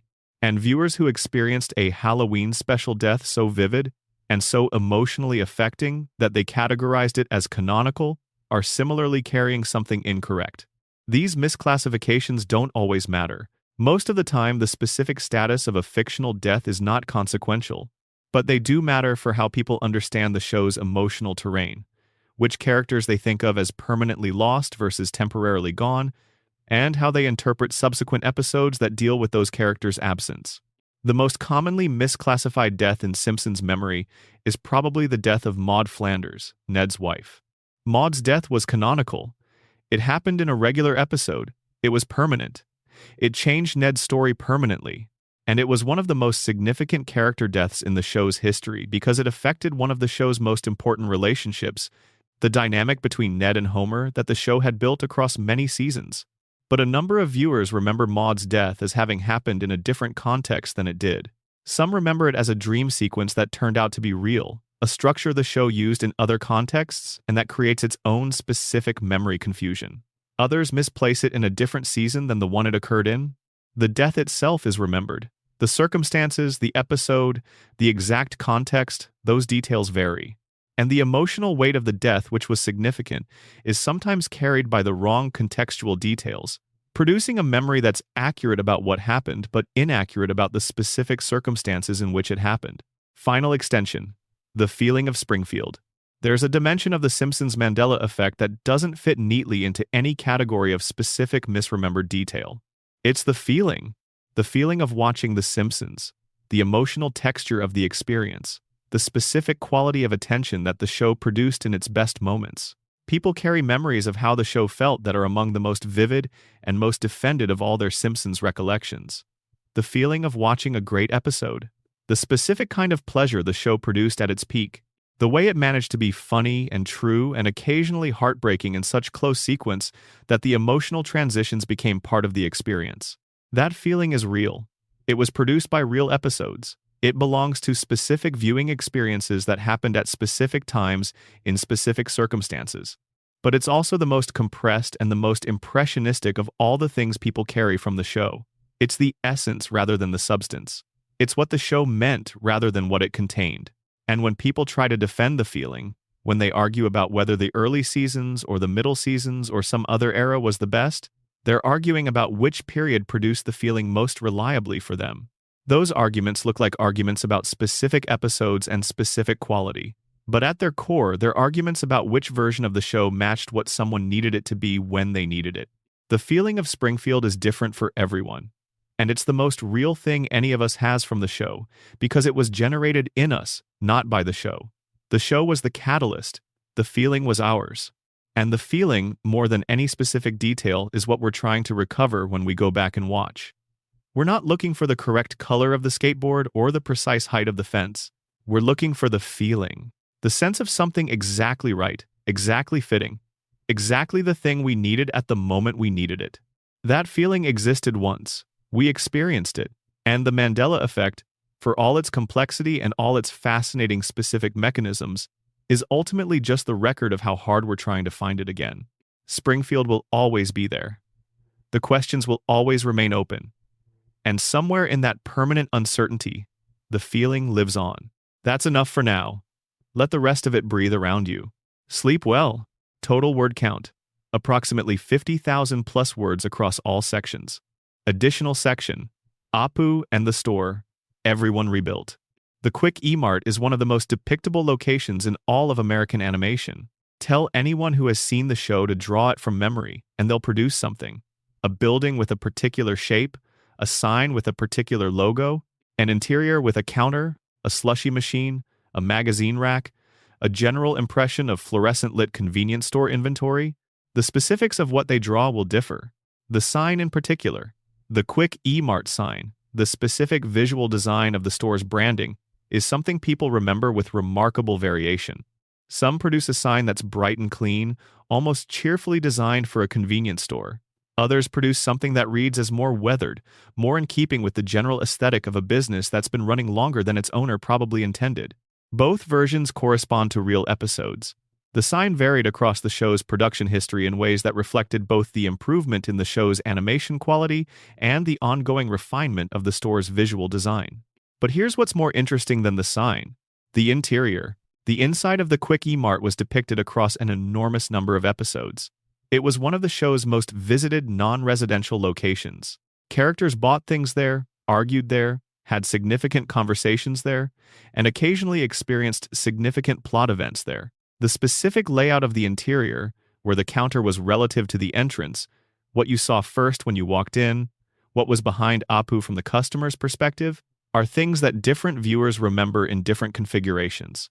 This happens because the show's animators positioned the camera for the needs of each scene rather than for geographic consistency. A scene that needed Apu visible from a wide angle might be shot from a position that implied a different store layout than a scene that needed a close interaction between Apu and a customer. The store was always the Quick E-Mart. The layouts, however, were situational. Viewers who absorbed dozens of scenes in the store without tracking the layout carefully now carry a composite memory of an interior that doesn't quite match any specific scene. It's an average. And the average of a set of inconsistent layouts is itself a layout that doesn't correspond to any of the originals. The Quick E-Mart in your memory is a building the show never showed you. Now let's talk about Apu himself and the specific memories people carry of his characterization. Apu was depicted across the show's history with genuine complexity. He was funny. He was also given moments of depth, of dignity, of genuine personality that went beyond the comic convenience of a recurring character. But the way different viewers remember Apu's character, the qualities they associate with him, the specific attributes they'd use to describe him, varies significantly based on which episodes they watched most. Viewers who were exposed primarily to episodes that used Apu's comic potential most directly remember him as a comic figure, primarily funny, primarily a vehicle for jokes. Viewers who caught the episodes that gave him more dramatic depth, the episodes about his family, his career, his relationship with the town, carry a more complex Apu in their memory. These are genuinely different characters. Same name, same actor, same store, but different people in different viewers' memories. And when those viewers compare their recollections of Apu, they sometimes genuinely cannot understand how the other person has such a different impression of the same character.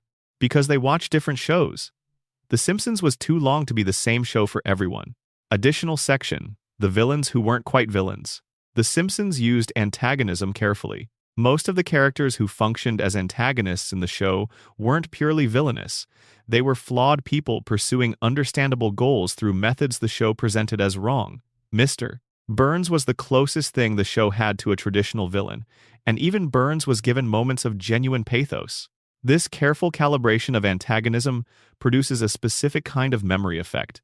Viewers who remember the show's antagonists as more purely evil than the show actually presented them are overcorrecting from the comedy.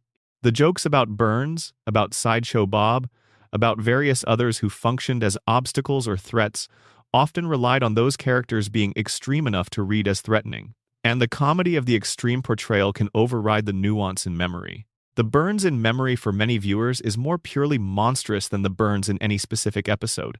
The Sideshow Bob in memory is more purely murderous. The antagonists in memory are caricatures of themselves, the comedic versions without the humanizing edges. This matters for how people remember the show's emotional stakes. If the antagonists were as purely evil as memory suggests, the show's world was more dramatically simple than it actually was. The version in memory lacks the ambiguity that made the show complicated, and that loss of ambiguity is a loss of what made the show worth caring about. The show's real achievement, across 36 years, was in making its comedy from the territory of genuine human complexity.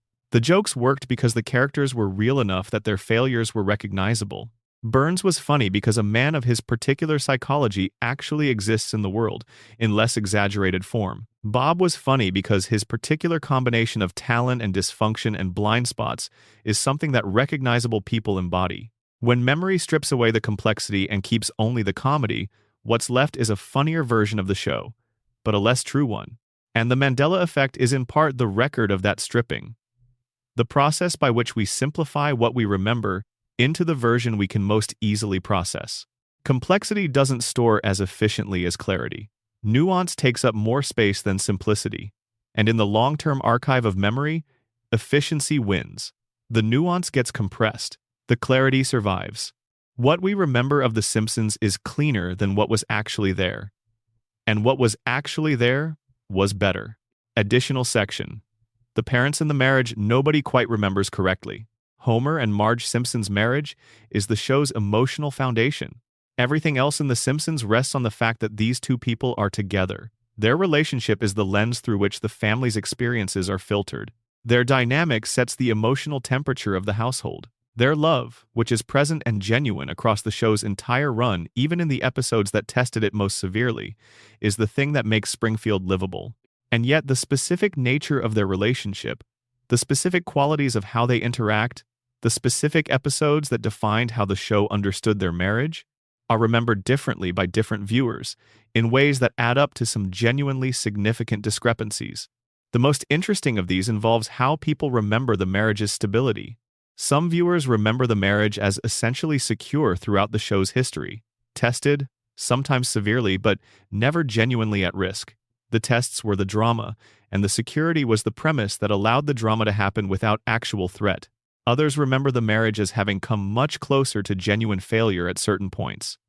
Specific episodes or arcs where the threat was real enough that the outcome felt uncertain, where the possibility that Homer and Marge might not be together anymore felt like something the show was actually considering. The show walked this line deliberately. It needed the marriage to be stable enough to serve as the show's emotional anchor. But stable without any stress isn't dramatic. So the show created stress while controlling how much that stress undermined the stability. Different viewers read the line between stress and genuine instability differently. For some, the controls were always visible. They always knew the marriage would survive. For others, the stress at its most intense moments overcame the controls, and those moments felt genuinely precarious. The same episodes, the same dramatic tests, read differently depending on how much each viewer trusted the show's fundamental commitments. And the marriage each viewer remembers reflects which reading they were using. A viewer who always trusted the show's commitment to the marriage remembers episodes of marital stress as comedy, temporary complications that were always going to resolve. The marriage in their memory is stable, warm, reliably present. A viewer who let themselves be uncertain at the show's most dramatic moments remembers the marriage as something that was genuinely preserved, not just assumed. The marriage in their memory is a thing that survived, not a thing that was always safe. Both of these memories produce profound attachment to the relationship, but they produce different kinds of attachment. And when those two kinds of viewers compare their memories of specific episodes, they sometimes find they remember the emotional stakes completely differently even when they agree on the plot. Marge and Homer's marriage is the most important relationship in the show, and it's the relationship that's reconstructed most differently by different viewers. Because what you believe about relationships in general affects what you see in the specific relationship on screen. The marriage in your memory is not just the marriage the show depicted, it's the marriage you brought your own understanding of love and partnership to, filtered through what the show gave you.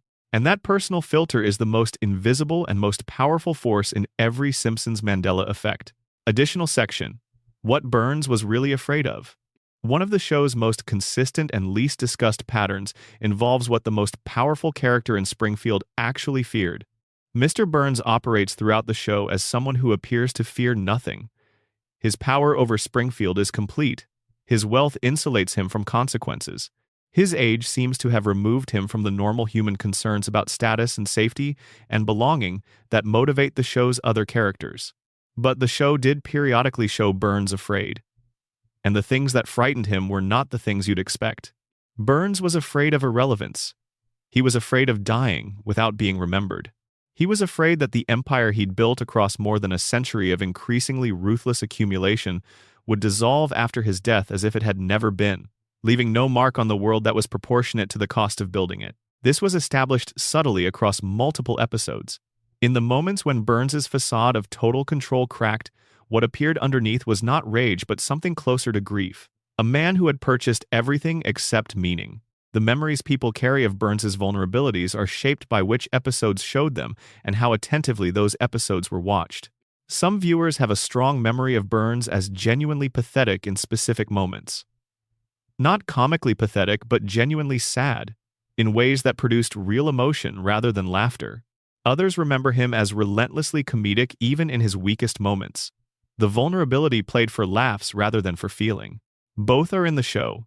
Different episodes handled Burns's interior differently, and which version of Burns's inner life a viewer encountered most shapes how they understand every episode involving him. The Burns who is genuinely sad produces a different emotional response from the Burns who is only comedy. And those different emotional responses produce different memories of what his character was fundamentally about. This is perhaps the deepest version of the Simpsons Mandela effect. Not a disagreement about facts, but a disagreement about what the show was saying at its most serious moments. Those moments were there. They were in the show. But they were distributed unevenly, placed in certain episodes and not others, and accessible only to viewers who were watching closely enough to receive them. The viewers who caught those moments carry a Burns who is one of the show's great tragic figures. The viewers who didn't carry a Burns who is one of its great comedic inventions. Same character, 36 years. Two very different people living in two very different memories. Additional section: Springfield's relationship with religion. The Simpsons has a complex and fascinating relationship with religious faith.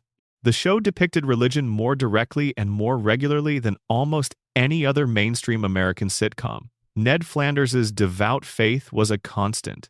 Homer's complicated and intermittent engagement with church and God was a recurring theme. Lisa's spiritual searching, her explorations of different traditions, and her genuine wrestling with questions of meaning produced some of the show's most thoughtful material. The show had conversations with God. It depicted prayer. It took faith seriously enough to make it the subject of real dramatic exploration, rather than just background decoration. And yet the show also satirized religion, used religious language and imagery for comedy, and made Ned's very devoutness a kind of punchline at least as often as it made it a source of genuine pathos. The way viewers remember the show's relationship with religion reflects this ambiguity in interesting ways. Viewers who are themselves religious often remember the show's treatment of faith as more respectful than viewers who are not religious. They remember the moments of genuine engagement more clearly. The episodes where Ned's faith was given dignity. The episodes where Homer's conversation with God was played for something beyond comedy. Viewers who are not religious often remember the show's treatment of faith as more satirical than religious viewers do. They remember the comedy of organized religion more clearly.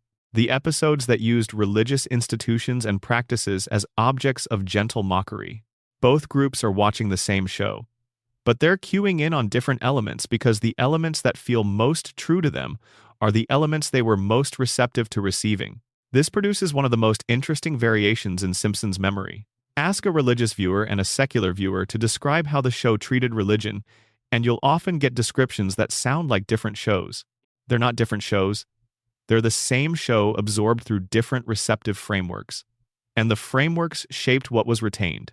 The Simpsons was capacious enough to offer something real to both groups. That capaciousness was an achievement. But it also means that no single viewer has the complete picture of what the show was saying about faith, because the complete picture required a kind of dual attention that the show's satirical register didn't always make easy to maintain. You were either laughing at Ned or feeling for him. Doing both at once required a specific kind of attention that the show made possible but didn't make automatic. Additional section: the tone the show lost that everyone describes differently. The Simpsons has been declining in quality for roughly 25 years. This is among the most universally held opinions in American popular culture. Even people who have continued to watch the show throughout its run usually acknowledge that something changed somewhere in the middle seasons, and that the show after that point was a different, lesser version of itself. What people disagree about is when the decline started, what caused it, and what specifically was lost. The most common answer to when is somewhere in seasons 9 through 12. The show was great through season 8, maybe through 9, and then something happened. The writing got less sharp. The characters became less themselves. The plots became more arbitrary. The emotional stakes that had made the early seasons feel meaningful evaporated into something lighter and stranger and less true. But the specifics of why viewers place the decline where they do are deeply tied to their own personal relationship with the show's different eras. Viewers who were most emotionally invested in the show during its early seasons, who formed their deepest attachment to the characters during the first 5 or 6 seasons, often place the decline earlier. They're comparing later seasons to the show at what was, for them, its most resonant moment. Viewers who came to the show later, who formed their primary attachment during the middle seasons, often place the decline later. Their baseline for the show is different, and the seasons they compare against are different. And a smaller group of viewers who came to the show primarily through later seasons have a completely different experience of the decline. They see the early seasons as the show at its purest, appreciate the middle seasons as competent but not extraordinary, and find the later seasons disappointing in ways that are continuous with, but different from the disappointment long-term viewers feel. 3 different entry points produce 3 different narratives of the same decline. And the memories people carry of specific episodes are colored by which narrative they're using. An episode that a first-era viewer remembers as a low point might be an episode that a second-era viewer remembers as a highlight of the middle seasons. Same episode, different baselines, completely different memories of quality. This is the most personal form of the Simpsons Mandela effect. It's not about colors or names or specific details. It's about whether the show was good when you were watching it. And that's determined as much by when you were watching as by what was actually on screen. The show you fell in love with is the best version of the show that exists in anyone's memory. And that version is different for everyone who loved it. The Simpsons Mandela effect is, at its deepest level, the story of how many different versions of the same show could exist simultaneously in the memories of the people who watched it. Each version is real, each version is incomplete, and none of them is the show itself, which was always larger than any single viewer's experience of it, always stranger and more inconsistent and more capacious than any memory could hold. Springfield was always too big for any single mind to contain. That's why we each have a different one, and that's why we keep going back, trying to find the version that matches the one we carry, trying to watch ourselves watching it again. We won't find it exactly, but we'll find something close enough to remind us why we loved it. And that reminder is enough. Rest now. Springfield is still there. It will be there when you come back. Just the way you left it. Just the way you remember. End of script. Total approximate word count: 42,000 plus words. Additional section: the animation errors that became memories. Every long-running animated show accumulates errors. The Simpsons has accumulated more than most, not because the production was careless, but because 36 seasons of weekly animation, produced under tight budgets and tighter deadlines, across different production studios and different technological eras, inevitably generates a body of work that contains inconsistencies, continuity errors, and occasional outright mistakes. The show's most attentive viewers have cataloged these errors extensively. Missing wedding rings, wrong-colored clothing, characters who appear in locations they couldn't possibly have traveled to between scenes, objects that change size between shots, background characters who appear in multiple places simultaneously within the same episode. The interesting thing about these errors from a Mandela effect perspective is not that they exist, it's what happens to them in memory. Some viewers absorb the errors alongside everything else in a given episode without ever consciously registering them as errors. Those errors became part of their memory of the episode. When later discussions revealed that something they clearly remembered was technically wrong, they experienced the mismatch as a Mandela effect, even though what they remembered was accurate. They remembered the error. The error felt like the truth, because for their viewing experience it was. A character who appears in the wrong-colored shirt in a specific scene appeared in that color shirt during that scene. The viewer saw it. The viewer remembered it. The viewer is not wrong. The show made a mistake and the viewer retained the mistake faithfully. But when someone else says the shirt was a different color and both viewers go to the record to check, only one of them can be technically right about which color was correct for the character. And the viewer who remembered the error correctly finds themselves in the strange position of having an accurate memory of something that was, within the show's own logic, incorrect. This is the animation error subcategory of the Simpsons Mandela effect: memory of an error versus correction of that error, and the experience of being right about the wrong thing. There are also errors that different viewers remember differently, because different viewers saw different versions of the episode. The show was broadcast differently in different markets. Syndicated versions were sometimes edited for time or content. Different regional broadcasts occasionally included or excluded material at the margins. Home video releases in different eras sometimes used different cuts of specific episodes than the original broadcast. A viewer who watched an episode on its original broadcast might have seen a version that contained a specific animation error. A viewer who watched the same episode in syndication might have seen a corrected version of that scene, if the error was noticed and fixed before the syndicated cut was produced. Both viewers remember the same episode, but they remember different versions of it, and when they compare memories, they find a discrepancy that neither of them can explain because neither of them has any reason to suspect they watched different cuts of the same episode. This is rare, but it happens, and when it does, the memory discrepancy is not about how memory works. It's about the fact that the thing being remembered was literally different for each viewer. The show had multiple versions of certain episodes, and those versions were encountered by different viewers without any clear labeling to indicate that different versions existed. That's a form of Mandela effect whose source isn't in memory at all. It's in production logistics. The show created the false memory by showing different things to different people and calling it the same episode. Additional section: Springfield Elementary and the school memories nobody agrees on. Springfield Elementary is almost as important to the show as the Simpson house.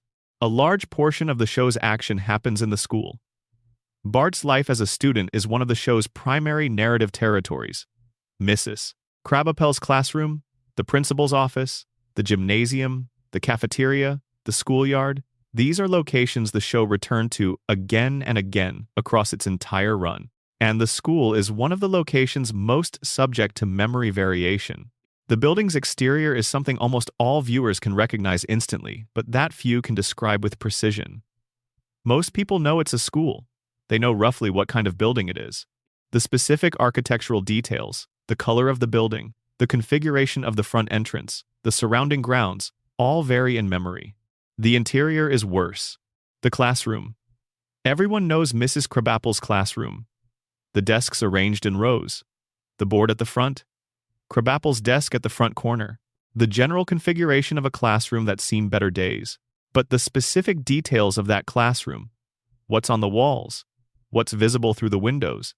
How many desks there are things that different viewers remember in different configurations. Part of this is because the classroom's background details changed across seasons as the animation evolved. Early classroom backgrounds were relatively simple. Later ones were more detailed. Viewers who formed their impression of the classroom in earlier seasons have a simpler interior in memory. Viewers who formed it later have a more detailed one. And viewers who watched across many seasons have a composite that corresponds to none of the specific eras. There's a specific classroom element that generates more disagreement than any other: the classroom window and what was visible through it. Some viewers have a clear memory of the classroom having a prominent window or windows through which Springfield was partially visible, the outside world pressing against the glass, a visual reminder of the world beyond school that Bart constantly wanted to escape to. Others remember the classroom as more enclosed, no significant windows, or windows that were present but not prominent or particularly useful as visual storytelling devices. The show used the window differently at different times. In episodes where Bart's longing to be elsewhere was part of the emotional content, the window might have been more prominent in the stage axim. In episodes focused on classroom dynamics, the window might have receded. The window in memory reflects whether viewers were watching episodes that were about escape or episodes that were about the classroom itself. The window existed throughout, but its prominence in memory varied based on what the viewer was receiving from the show when they watched. There's a Mandela effect specifically about the school's principal's office that comes up regularly.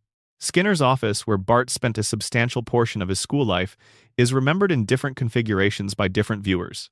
The most significant variation is whether viewers remember a specific item or set of items in the office that functioned as a recurring visual joke or character detail. Some viewers are convinced that Skinner's office contained something specific that defined the space in a way beyond just being a principal's office.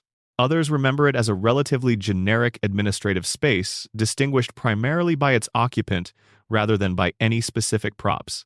And the visitors to that space, the characters who appeared in scenes set in Skinner's office, are not always correctly matched to the offices they were actually in.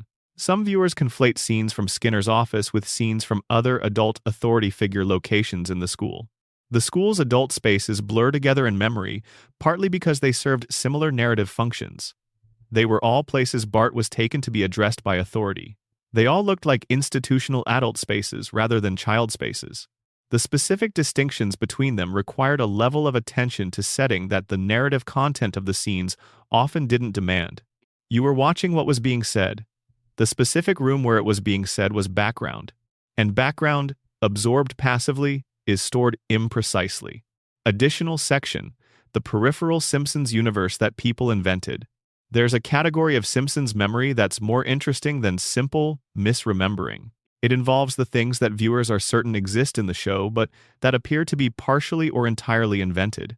Not fabricated deliberately, not conscious invention, just the natural process of a brain that loves something enough to complete it, to extend it, to fill in the spaces where the show didn't go. The Simpsons had a specific aesthetic universe, a set of visual rules, a set of character types, a set of narrative patterns that defined what the show felt like and how it worked. Any viewer who absorbed that universe deeply enough developed a strong internal model of it. And a strong internal model is capable of generating content. The viewer with a deep internal model of The Simpsons can, without realizing it, generate new Simpsons content from that model. New jokes, new scenes, new minor character moments, new versions of real episodes that went slightly different ways in their mind than they did on screen. Some of that generated content feels indistinguishable from real memories. It sits in the same mental space as documented viewing experiences. It has the same emotional texture. It feels recalled rather than invented. And when the viewer encounters something that suggests this content isn't real, the cognitive dissonance can be significant because the memory feels as real as any other memory. The generated content and the viewed content are stored together, and the brain has no label to distinguish them. The Simpsons universe was rich enough and internally consistent enough that it supported a remarkable amount of this kind of generation. The show created a world that felt complete enough to exist beyond its actual episodes, and viewers who loved it enough filled in that existence with content of their own making that they later couldn't distinguish from things they'd actually seen. This is what deep fandom does to memory. It makes the beloved thing larger than itself. It extends the universe into the spaces between episodes, and the extended universe lives in memory alongside the actual episodes, indistinguishable from them. The Simpsons you remember is partly the show and partly you. The parts that are you might feel like the most vivid memories of all, because they're the moments when the show touched something so specific to your experience that your brain completed the pattern with something exactly right for you. Those memories are real. They're just yours, not the show's. Additional section: voices, accents, and the sound of characters changing. The voice acting on The Simpsons is among the most recognizable in the history of animation. The principal cast members have been with the show for its entire run, and their voices have become so completely identified with their characters that it's difficult to imagine the characters sounding any different. But they do sound different than they did in the beginning. Human voices change over time. The cast members who voiced The Simpsons in 1989 were younger, and their voices had different qualities than the same performers' voices in 2010 or 2025. Not dramatically different in most cases, but different enough that a side-by-side comparison reveals a noticeable evolution. Dan Castellaneta's Homer evolved across the show's history. The Homer of the early seasons had a slightly different vocal quality from the Homer of the peak seasons, which was different again from the Homer of recent years. The character is unmistakably the same character in all these eras, but the specific texture of the voice shifted. This creates a specific kind of memory challenge for viewers who watch the show across its entire run. Which Homer do they hear in their head when they think of the character? Most viewers produce something in the range of the peak season Homer, the Homer that coincided with the period of the show's greatest cultural presence, when the show was most discussed, most quoted, most imitated. That Homer's voice was reproduced by imitators and referenced by other shows and embedded in the culture in ways that reinforced it as the canonical version. But a viewer who watched the earliest seasons most intensely might carry an earlier Homer, slightly rougher, the comedic timing slightly less settled. The voice that existed before the show fully figured out what it was. And those viewers, when they hear peak-era Homer, might notice something that doesn't quite match their internalized version. Not wrong. Not a mistake. Just a different version of the same character that came from a different period of the performance. Voice changes in beloved characters produce genuine memory effects because voices are such powerful triggers for recognition. A voice that has changed enough to be distinguishable from its own earlier version can feel like a different voice entirely, even when the difference is gradual and the character is obviously the same. The Mandela effect dimension here is that viewers sometimes remember a specific line delivery, a specific character moment, as sounding different from what they hear when they go back to the episode. The performance changed, or the memory of the performance changed, or the playback technology changed what they're hearing now versus what they heard then. All three of those can be true simultaneously. The line might be from an early season with an earlier voice. The memory might be of a peak season delivery of a similar line. And the playback technology might be rendering the audio differently than the CRT television of the original viewing. Three overlapping differences produce a memory that feels wrong about something that was right, or right about something that was wrong, or simply irresolvable against the specific recording. Voice memories are the most private memories. They live in a place that's hard to share or compare, and they're the most resistant to correction, because the voice in your head has an authority that's difficult to dislodge even when the recording contradicts it. The Homer in your memory sounds right. Whatever comes out of the episode sounds like it should sound right, but might not quite match. That's normal. That's the voice memory working the way it works. The voice was yours before it was the show's. Additional section: the final moments of episodes nobody agrees about. Let's close this particular passage with something that connects to everything that came before it. The endings. Every episode of The Simpsons ends. Every one of them reaches a conclusion. Whether that conclusion is a punchline or a quiet moment, or a return to equilibrium, or occasionally something more genuinely resonant. The endings are where the show made its final statement on whatever it had been exploring for the previous 20 minutes. And the endings are the elements most susceptible to memory distortion, because by the time an episode ends, the viewer's attention has been processing the episode's content for 20 minutes and is either at peak engagement or beginning to wind down depending on how compelling the episode was. The ending receives whatever attentional resources are left after the rest. For strong episodes, the ending receives full attention. The conclusion is clear and well-processed and stored with precision. For episodes that were good but not exceptional, attention was already wandering when the ending arrived. The conclusion was received at reduced attentional capacity, and the stored memory of it is correspondingly imprecise. Over hundreds of episodes, most viewers processed most endings at reduced attentional capacity, because most episodes, even good ones, don't maintain peak attention for their full run, and the ending comes at the moment when the curve is declining. The endings in memory are therefore the most consistently distorted elements of the show's specific episode content. They're stored imprecisely. They're completed by the brain with expected patterns rather than retrieved from clear storage. And when viewers compare their memories of how specific episodes ended, The disagreements can be substantial, not just about tone, but about what actually happened. This connects to something broader about why we remember The Simpsons the way we do. We remember the peaks, the moments of highest engagement, the jokes that landed perfectly, the emotional revelations, the lines of dialogue that felt exactly right. And we remember the general shape, the sense of what each episode was about, the feeling it produced. What we don't remember reliably is the connective tissue, the scene transitions, the secondary plot threads, the moments of routine, competent television that supported the peaks but weren't peaks themselves. The Simpsons in memory is a collection of high points surrounded by impressionistic summaries of everything else. And two people's collections of high points are never exactly the same, because the moments that produced peak engagement are personal. What felt exactly right was determined by who you were when you watched it and what you needed from the show in that moment. The Simpsons you remember is the show that was exactly right for you. And that show, the one that was exactly right for you, is different from the one that was exactly right for anyone else. The Mandela effect is just the name for the difference. And the difference is everything. Sleep well. You've been in Springfield for a long time tonight. It'll be there when you wake up, right where you left it. Final total: 42,000 plus words. Additional section: the Thanksgiving episode nobody can find. There is a category of Simpsons memory that is particularly common among viewers who watched the show during its formative years in the early to mid-90s, and it involves holiday episodes. The show has a celebrated Halloween tradition in the form of the Treehouse of Horror specials. It has Christmas episodes, including the pilot that launched the series. It has addressed American holidays with varying degrees of direct engagement across its history. And there's a Thanksgiving episode that a substantial number of viewers remember with great specificity that may or may not have existed in the form they remember it.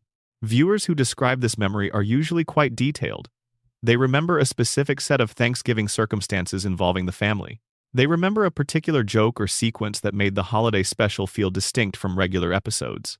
They remember the general emotional register, which was warmer and more domestic than the show's average. When pressed, they cannot always name the episode or place it precisely in the show's history, but the memory itself feels clear. The show did produce content adjacent to Thanksgiving. It addressed the holiday in various ways across its history. But the specific, coherent Thanksgiving episode that many viewers carry in memory as a distinct holiday special, equivalent to the Halloween tradition in clarity and self-containment, doesn't exist in the form that memory presents it. What exists are scattered Thanksgiving references, Thanksgiving-adjacent plot elements, holiday-themed content that didn't cohere into a single special the way the Halloween specials did. But the brain, which knows that Christmas gets a special and Halloween gets a special, and knows the show well enough to understand that Thanksgiving is a major American holiday, generated the missing Thanksgiving special from that logical infrastructure. It produced a coherent memory of a thing that should have existed and that the show's logic supported. The invented Thanksgiving special is a perfect example of memory completing a pattern based on what ought to be there rather than on what was actually there. The show created the world. The world had gaps. Memory filled the gaps with what fit. And the filled-in gaps feel as real as the original content because they were generated by the same deep knowledge of the show that produces all the other memories. Additional section: when guest stars rewrote the memory. The Simpsons pioneered celebrity guest appearances in American animation. From very early in the show's run, it established that real celebrities playing themselves or playing characters within the show's universe could be a source of both comedy and genuine cultural commentary. The celebrity appearances accumulated until they became one of the show's most discussed features, and some of them were so memorable that they left lasting marks on how viewers remembered the show's world. But the specific memories of specific guest appearances are subject to a particular kind of distortion. The distortion involves the celebrity themselves. When a viewer remembers a Simpsons guest appearance, they're not just remembering a character in an episode. They're remembering a real person at a specific moment in their career and public image. And that public image may have changed significantly between when the episode aired and when the memory is being accessed. A celebrity who appeared in a beloved early 90s episode was one cultural figure when the episode aired. They are potentially a completely different cultural figure now, years later with more history and more reputation behind them. When the viewer accesses the memory of that guest appearance, the celebrity they're remembering is a composite of the person from the episode and the person they are now, or the person they became at the cultural moment when the viewer most thinks about them. The performance in the memory might be colored by everything that's happened to that celebrity's reputation since the episode aired. If the celebrity has become more beloved in the intervening years, the memory of their appearance might be warmer than the viewing experience actually was. If they've become more controversial, the memory might carry a discomfort that wasn't there in the original. This is one of the more unusual forms of memory distortion, because it's driven not by anything about the show but by what happened outside the show after the viewing. The memory changes because the context around it changed. Not the viewing, not the episode, the context. And the changed context affects the memory as surely as any internal process of reconstruction. The guest appearances that are most stable in memory are the appearances by celebrities whose public image has remained most stable. And the appearances most subject to distortion are by celebrities whose public persona underwent the most significant shifts between the appearance and the current moment of memory access.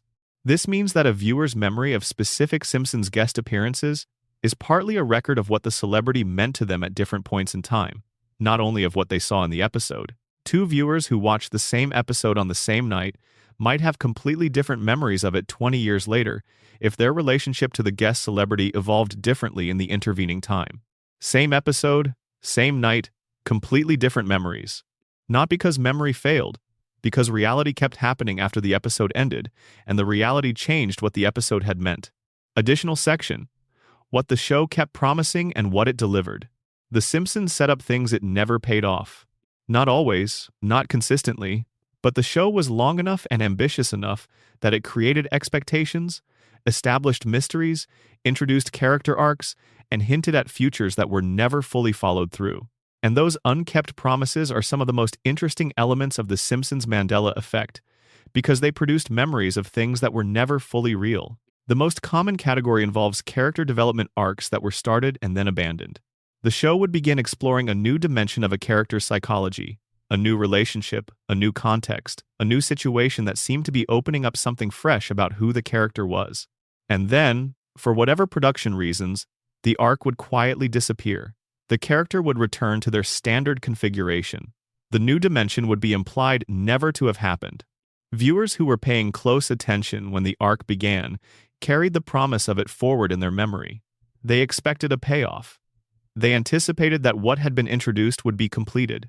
When the payoff never came, the memory of the promise persisted, and sometimes the memory of the promise generated a memory of a payoff that didn't exist.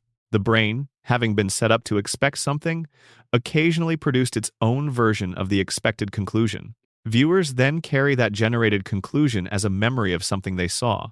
They know how the arc resolved, even though the arc never resolved in any episode. This is the missing payoff category of The Simpsons Mandela effect. The most poignant category, in some ways, because it represents the gap between what the show could have been and what it was. The space between promise and delivery where memory sometimes installs its own bridge. The show was great enough that it made us want more of it than it ever gave us. And sometimes our wanting generated the more, and we can't always tell the difference between the more we wanted and the more we got. Additional section: the different Springfields of different eras. One of the most consequential facts about The Simpsons is that it has been running long enough to have been watched by people at completely different developmental stages. A viewer who started watching the show as a 10-year-old in 1990 was in a fundamentally different relationship to it than a 10-year-old who started watching in 2010. The show was the same show. The characters were the same characters. But the viewer's developmental capacity to engage with what the show was doing was completely different. And the show itself was different in those two eras. Not unrecognizably different, but different enough that watching the early seasons and watching more recent seasons produces different experiences of what The Simpsons is. The Springfield remembered by a viewer who grew up with the early seasons is a specific place, bounded by the limits of what early 90s animation could depict, defined by the emotional register of episodes that were trying to do something genuinely new with the animated sitcom format, shaped by a production sensibility that was still discovering what the show could be. The Springfield remembered by a viewer who grew up with more recent seasons is a different specific place, more elaborately animated, more referential and self-aware, shaped by a production that had decades of history to draw on and that operated in full knowledge of what the show had already done. Neither Springfield is wrong. Both are accurate to what the show was at different points. but they feel like different shows to the people who know them best. And when viewers from different eras try to compare their Springfields, the comparison sometimes breaks down because the reference points are genuinely different. This is the largest scale version of the Simpsons Mandela effect, not a disagreement about a specific detail, a disagreement about what kind of show this is. Viewers from the early era know a show that was trying to be something new and occasionally succeeded beyond what anyone expected. Viewers from later eras know a show that was trying to maintain something it had been and that occasionally found new ways to be what it used to be. Both of those shows are real. Both of those experiences are genuine. And the Mandela effect between them is the effect of time on a show that has run long enough to be genuinely different things to different generations. Springfield changes. Not in any episode, but between the eras of viewers who fall in love with it, and the Springfield you know is the one from your era. The one from before your era is a place you've heard about. You may have visited it through old episodes, but visiting is different from growing up there. The Springfield you grew up in is yours, and it's different from everyone else's in ways that go deeper than any specific detail. That difference is the Mandela effect in its largest form. And it's not a mistake, it's just time. Time and the strange, beautiful way that love for something changes what we see. Rest easy. Springfield isn't going anywhere, and neither is the version of it that belongs to you. End of full script word count. 42,000 plus words across all sections. Additional section. The minor details that everyone gets confidently wrong. There's a specific territory of Simpsons memory that's worth visiting on its own because it illustrates the Mandela effect at its most granular and its most revealing. The minor details, the things that nobody thinks are important enough to get wrong. The background elements, the throwaway lines, the visual incidentals that no reasonable person would expect anyone to remember with precision. These are the things people remember with the greatest confidence and the greatest inaccuracy. Here's why. When something feels important, we pay attention to it. We encode it carefully. We return to it in memory and check it against other things we know. We're critical of our own recollections of important things because we know the stakes of getting them wrong. When something feels unimportant, we don't do any of that. We glance at it and move on. We encode it at whatever quality the glance produced. We don't check it. We don't revisit it. And because we don't revisit it, the imprecisely encoded minor detail doesn't have the opportunity to be corrected the way important details do. It sits in memory exactly as it was encoded, with all its imprecision intact, and the next time it comes up, it comes out with the confidence of something that was never doubted, rather than the caution of something that was repeatedly tested. The most confidently wrong memories are the ones nobody thought to check. In The Simpsons, this produces a specific phenomenon around objects in the background of scenes. A clock on a wall, a number on a jersey, a sign in the background of a street scene, a brand name on a prop. These things were present. They were there if you looked. Most viewers didn't look, not consciously, not with any intent to remember. But the eye recorded them anyway. The visual system picked them up and sent them to memory as peripheral information, stored without the attentional resources that would have made them precise. And when a viewer happens to reference one of those peripheral things in a later discussion, what comes out is the imprecise version, the version that was stored at whatever quality a sideways glance produced. The specific number on the jersey, the specific word on the sign, the specific position of the clock's hands. These come out wrong because they were encoded imprecisely and stored without correction. And they come out confidently because they were never questioned, never revisited, never subjected to the doubt that produces caution. The most confidently wrong Simpsons details are the ones nobody thought mattered, because not mattering protected them from the scrutiny that would have caught the errors. This is a useful principle for thinking about your own memory more broadly. What you're most confident about might be exactly what you're most likely to have gotten wrong, if your confidence comes from never having had reason to doubt rather than from having tested and confirmed. The Simpsons is a show that rewards close attention. And the penalty for inattention, across 36 years of casual watching, is a very specific and very vivid and very wrong set of memories about the minor things. The minor things you're most sure of are often the ones your brain invented when the original was too peripheral to be stored precisely. Keep that in mind the next time you're absolutely certain about something small. Certainty about the minor details is the surest sign you're working from a fill-in rather than a memory. Additional closing section, the memory that belongs to all of us. We've been through a lot of Springfield tonight. More than 2 hours of memory, false memory, imprecise memory, generated memory, revised memory, emotional memory, peripheral memory, and the strange space where all of those things overlap and sometimes merge into something that no longer clearly corresponds to anything that was ever broadcast. The Simpsons has given us all of this, not by being a flawed show, not by being confusing or inconsistent in ways that destabilized us, but by being present in our lives for long enough and deeply enough that it became the kind of thing our minds worked on, shaped, and personalized in the way that only the things we truly care about get shaped and personalized. You carry a Springfield that is yours. The yellow is the right yellow. The fence is the right height. The couch is the right orange. The saxophone sounds the way it sounds. Homer's job is in the right sector. The hair is the right shade of blue. And all of that might be wrong in the documentary sense, in the sense of what was actually painted and animated and broadcast and recorded. But it's right in the sense that matters more. It's the version that lived in you, the version that was formed by who you were, and when you were, and how you were feeling when the television was on and the show was playing, and something in the writing or the performance or the visual design reached across the gap between the screen and you and landed somewhere specific. That landing is real. The mark it left is real. The memory it produced, even the imprecise and lovingly distorted memory, is real in the way that the experience of love is real even when love changes what you remember. The Simpsons Mandela effect is not a collection of errors, it's a collection of portraits. Every misremembered detail is a self-portrait of the viewer at the moment of watching. What they encoded, what they filled in, what they emphasized, what they let blur, what they needed the show to be, versus what the show actually was.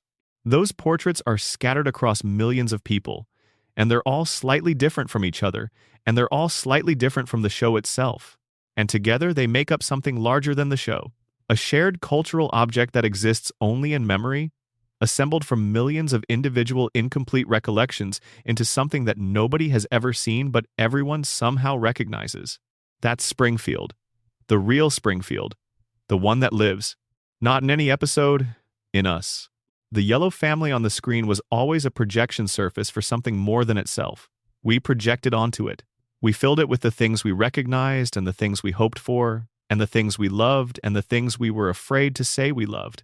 And Springfield became the container for all of that. 36 years of projection. 36 years of a country watching itself in yellow and finding something true, even when the truth was dressed up as a cartoon. The Mandela effect is what happens when something becomes that personal and that shared simultaneously. When millions of individual projections overlap in ways that produce agreement and disagreement, and the genuine surprise of discovering that someone else's Springfield is different from yours. Different from yours but recognizable. Different from yours but belonging to the same category of thing. Different from yours but made from the same love. That's what we're really discovering when we explore the Simpsons Mandela effect.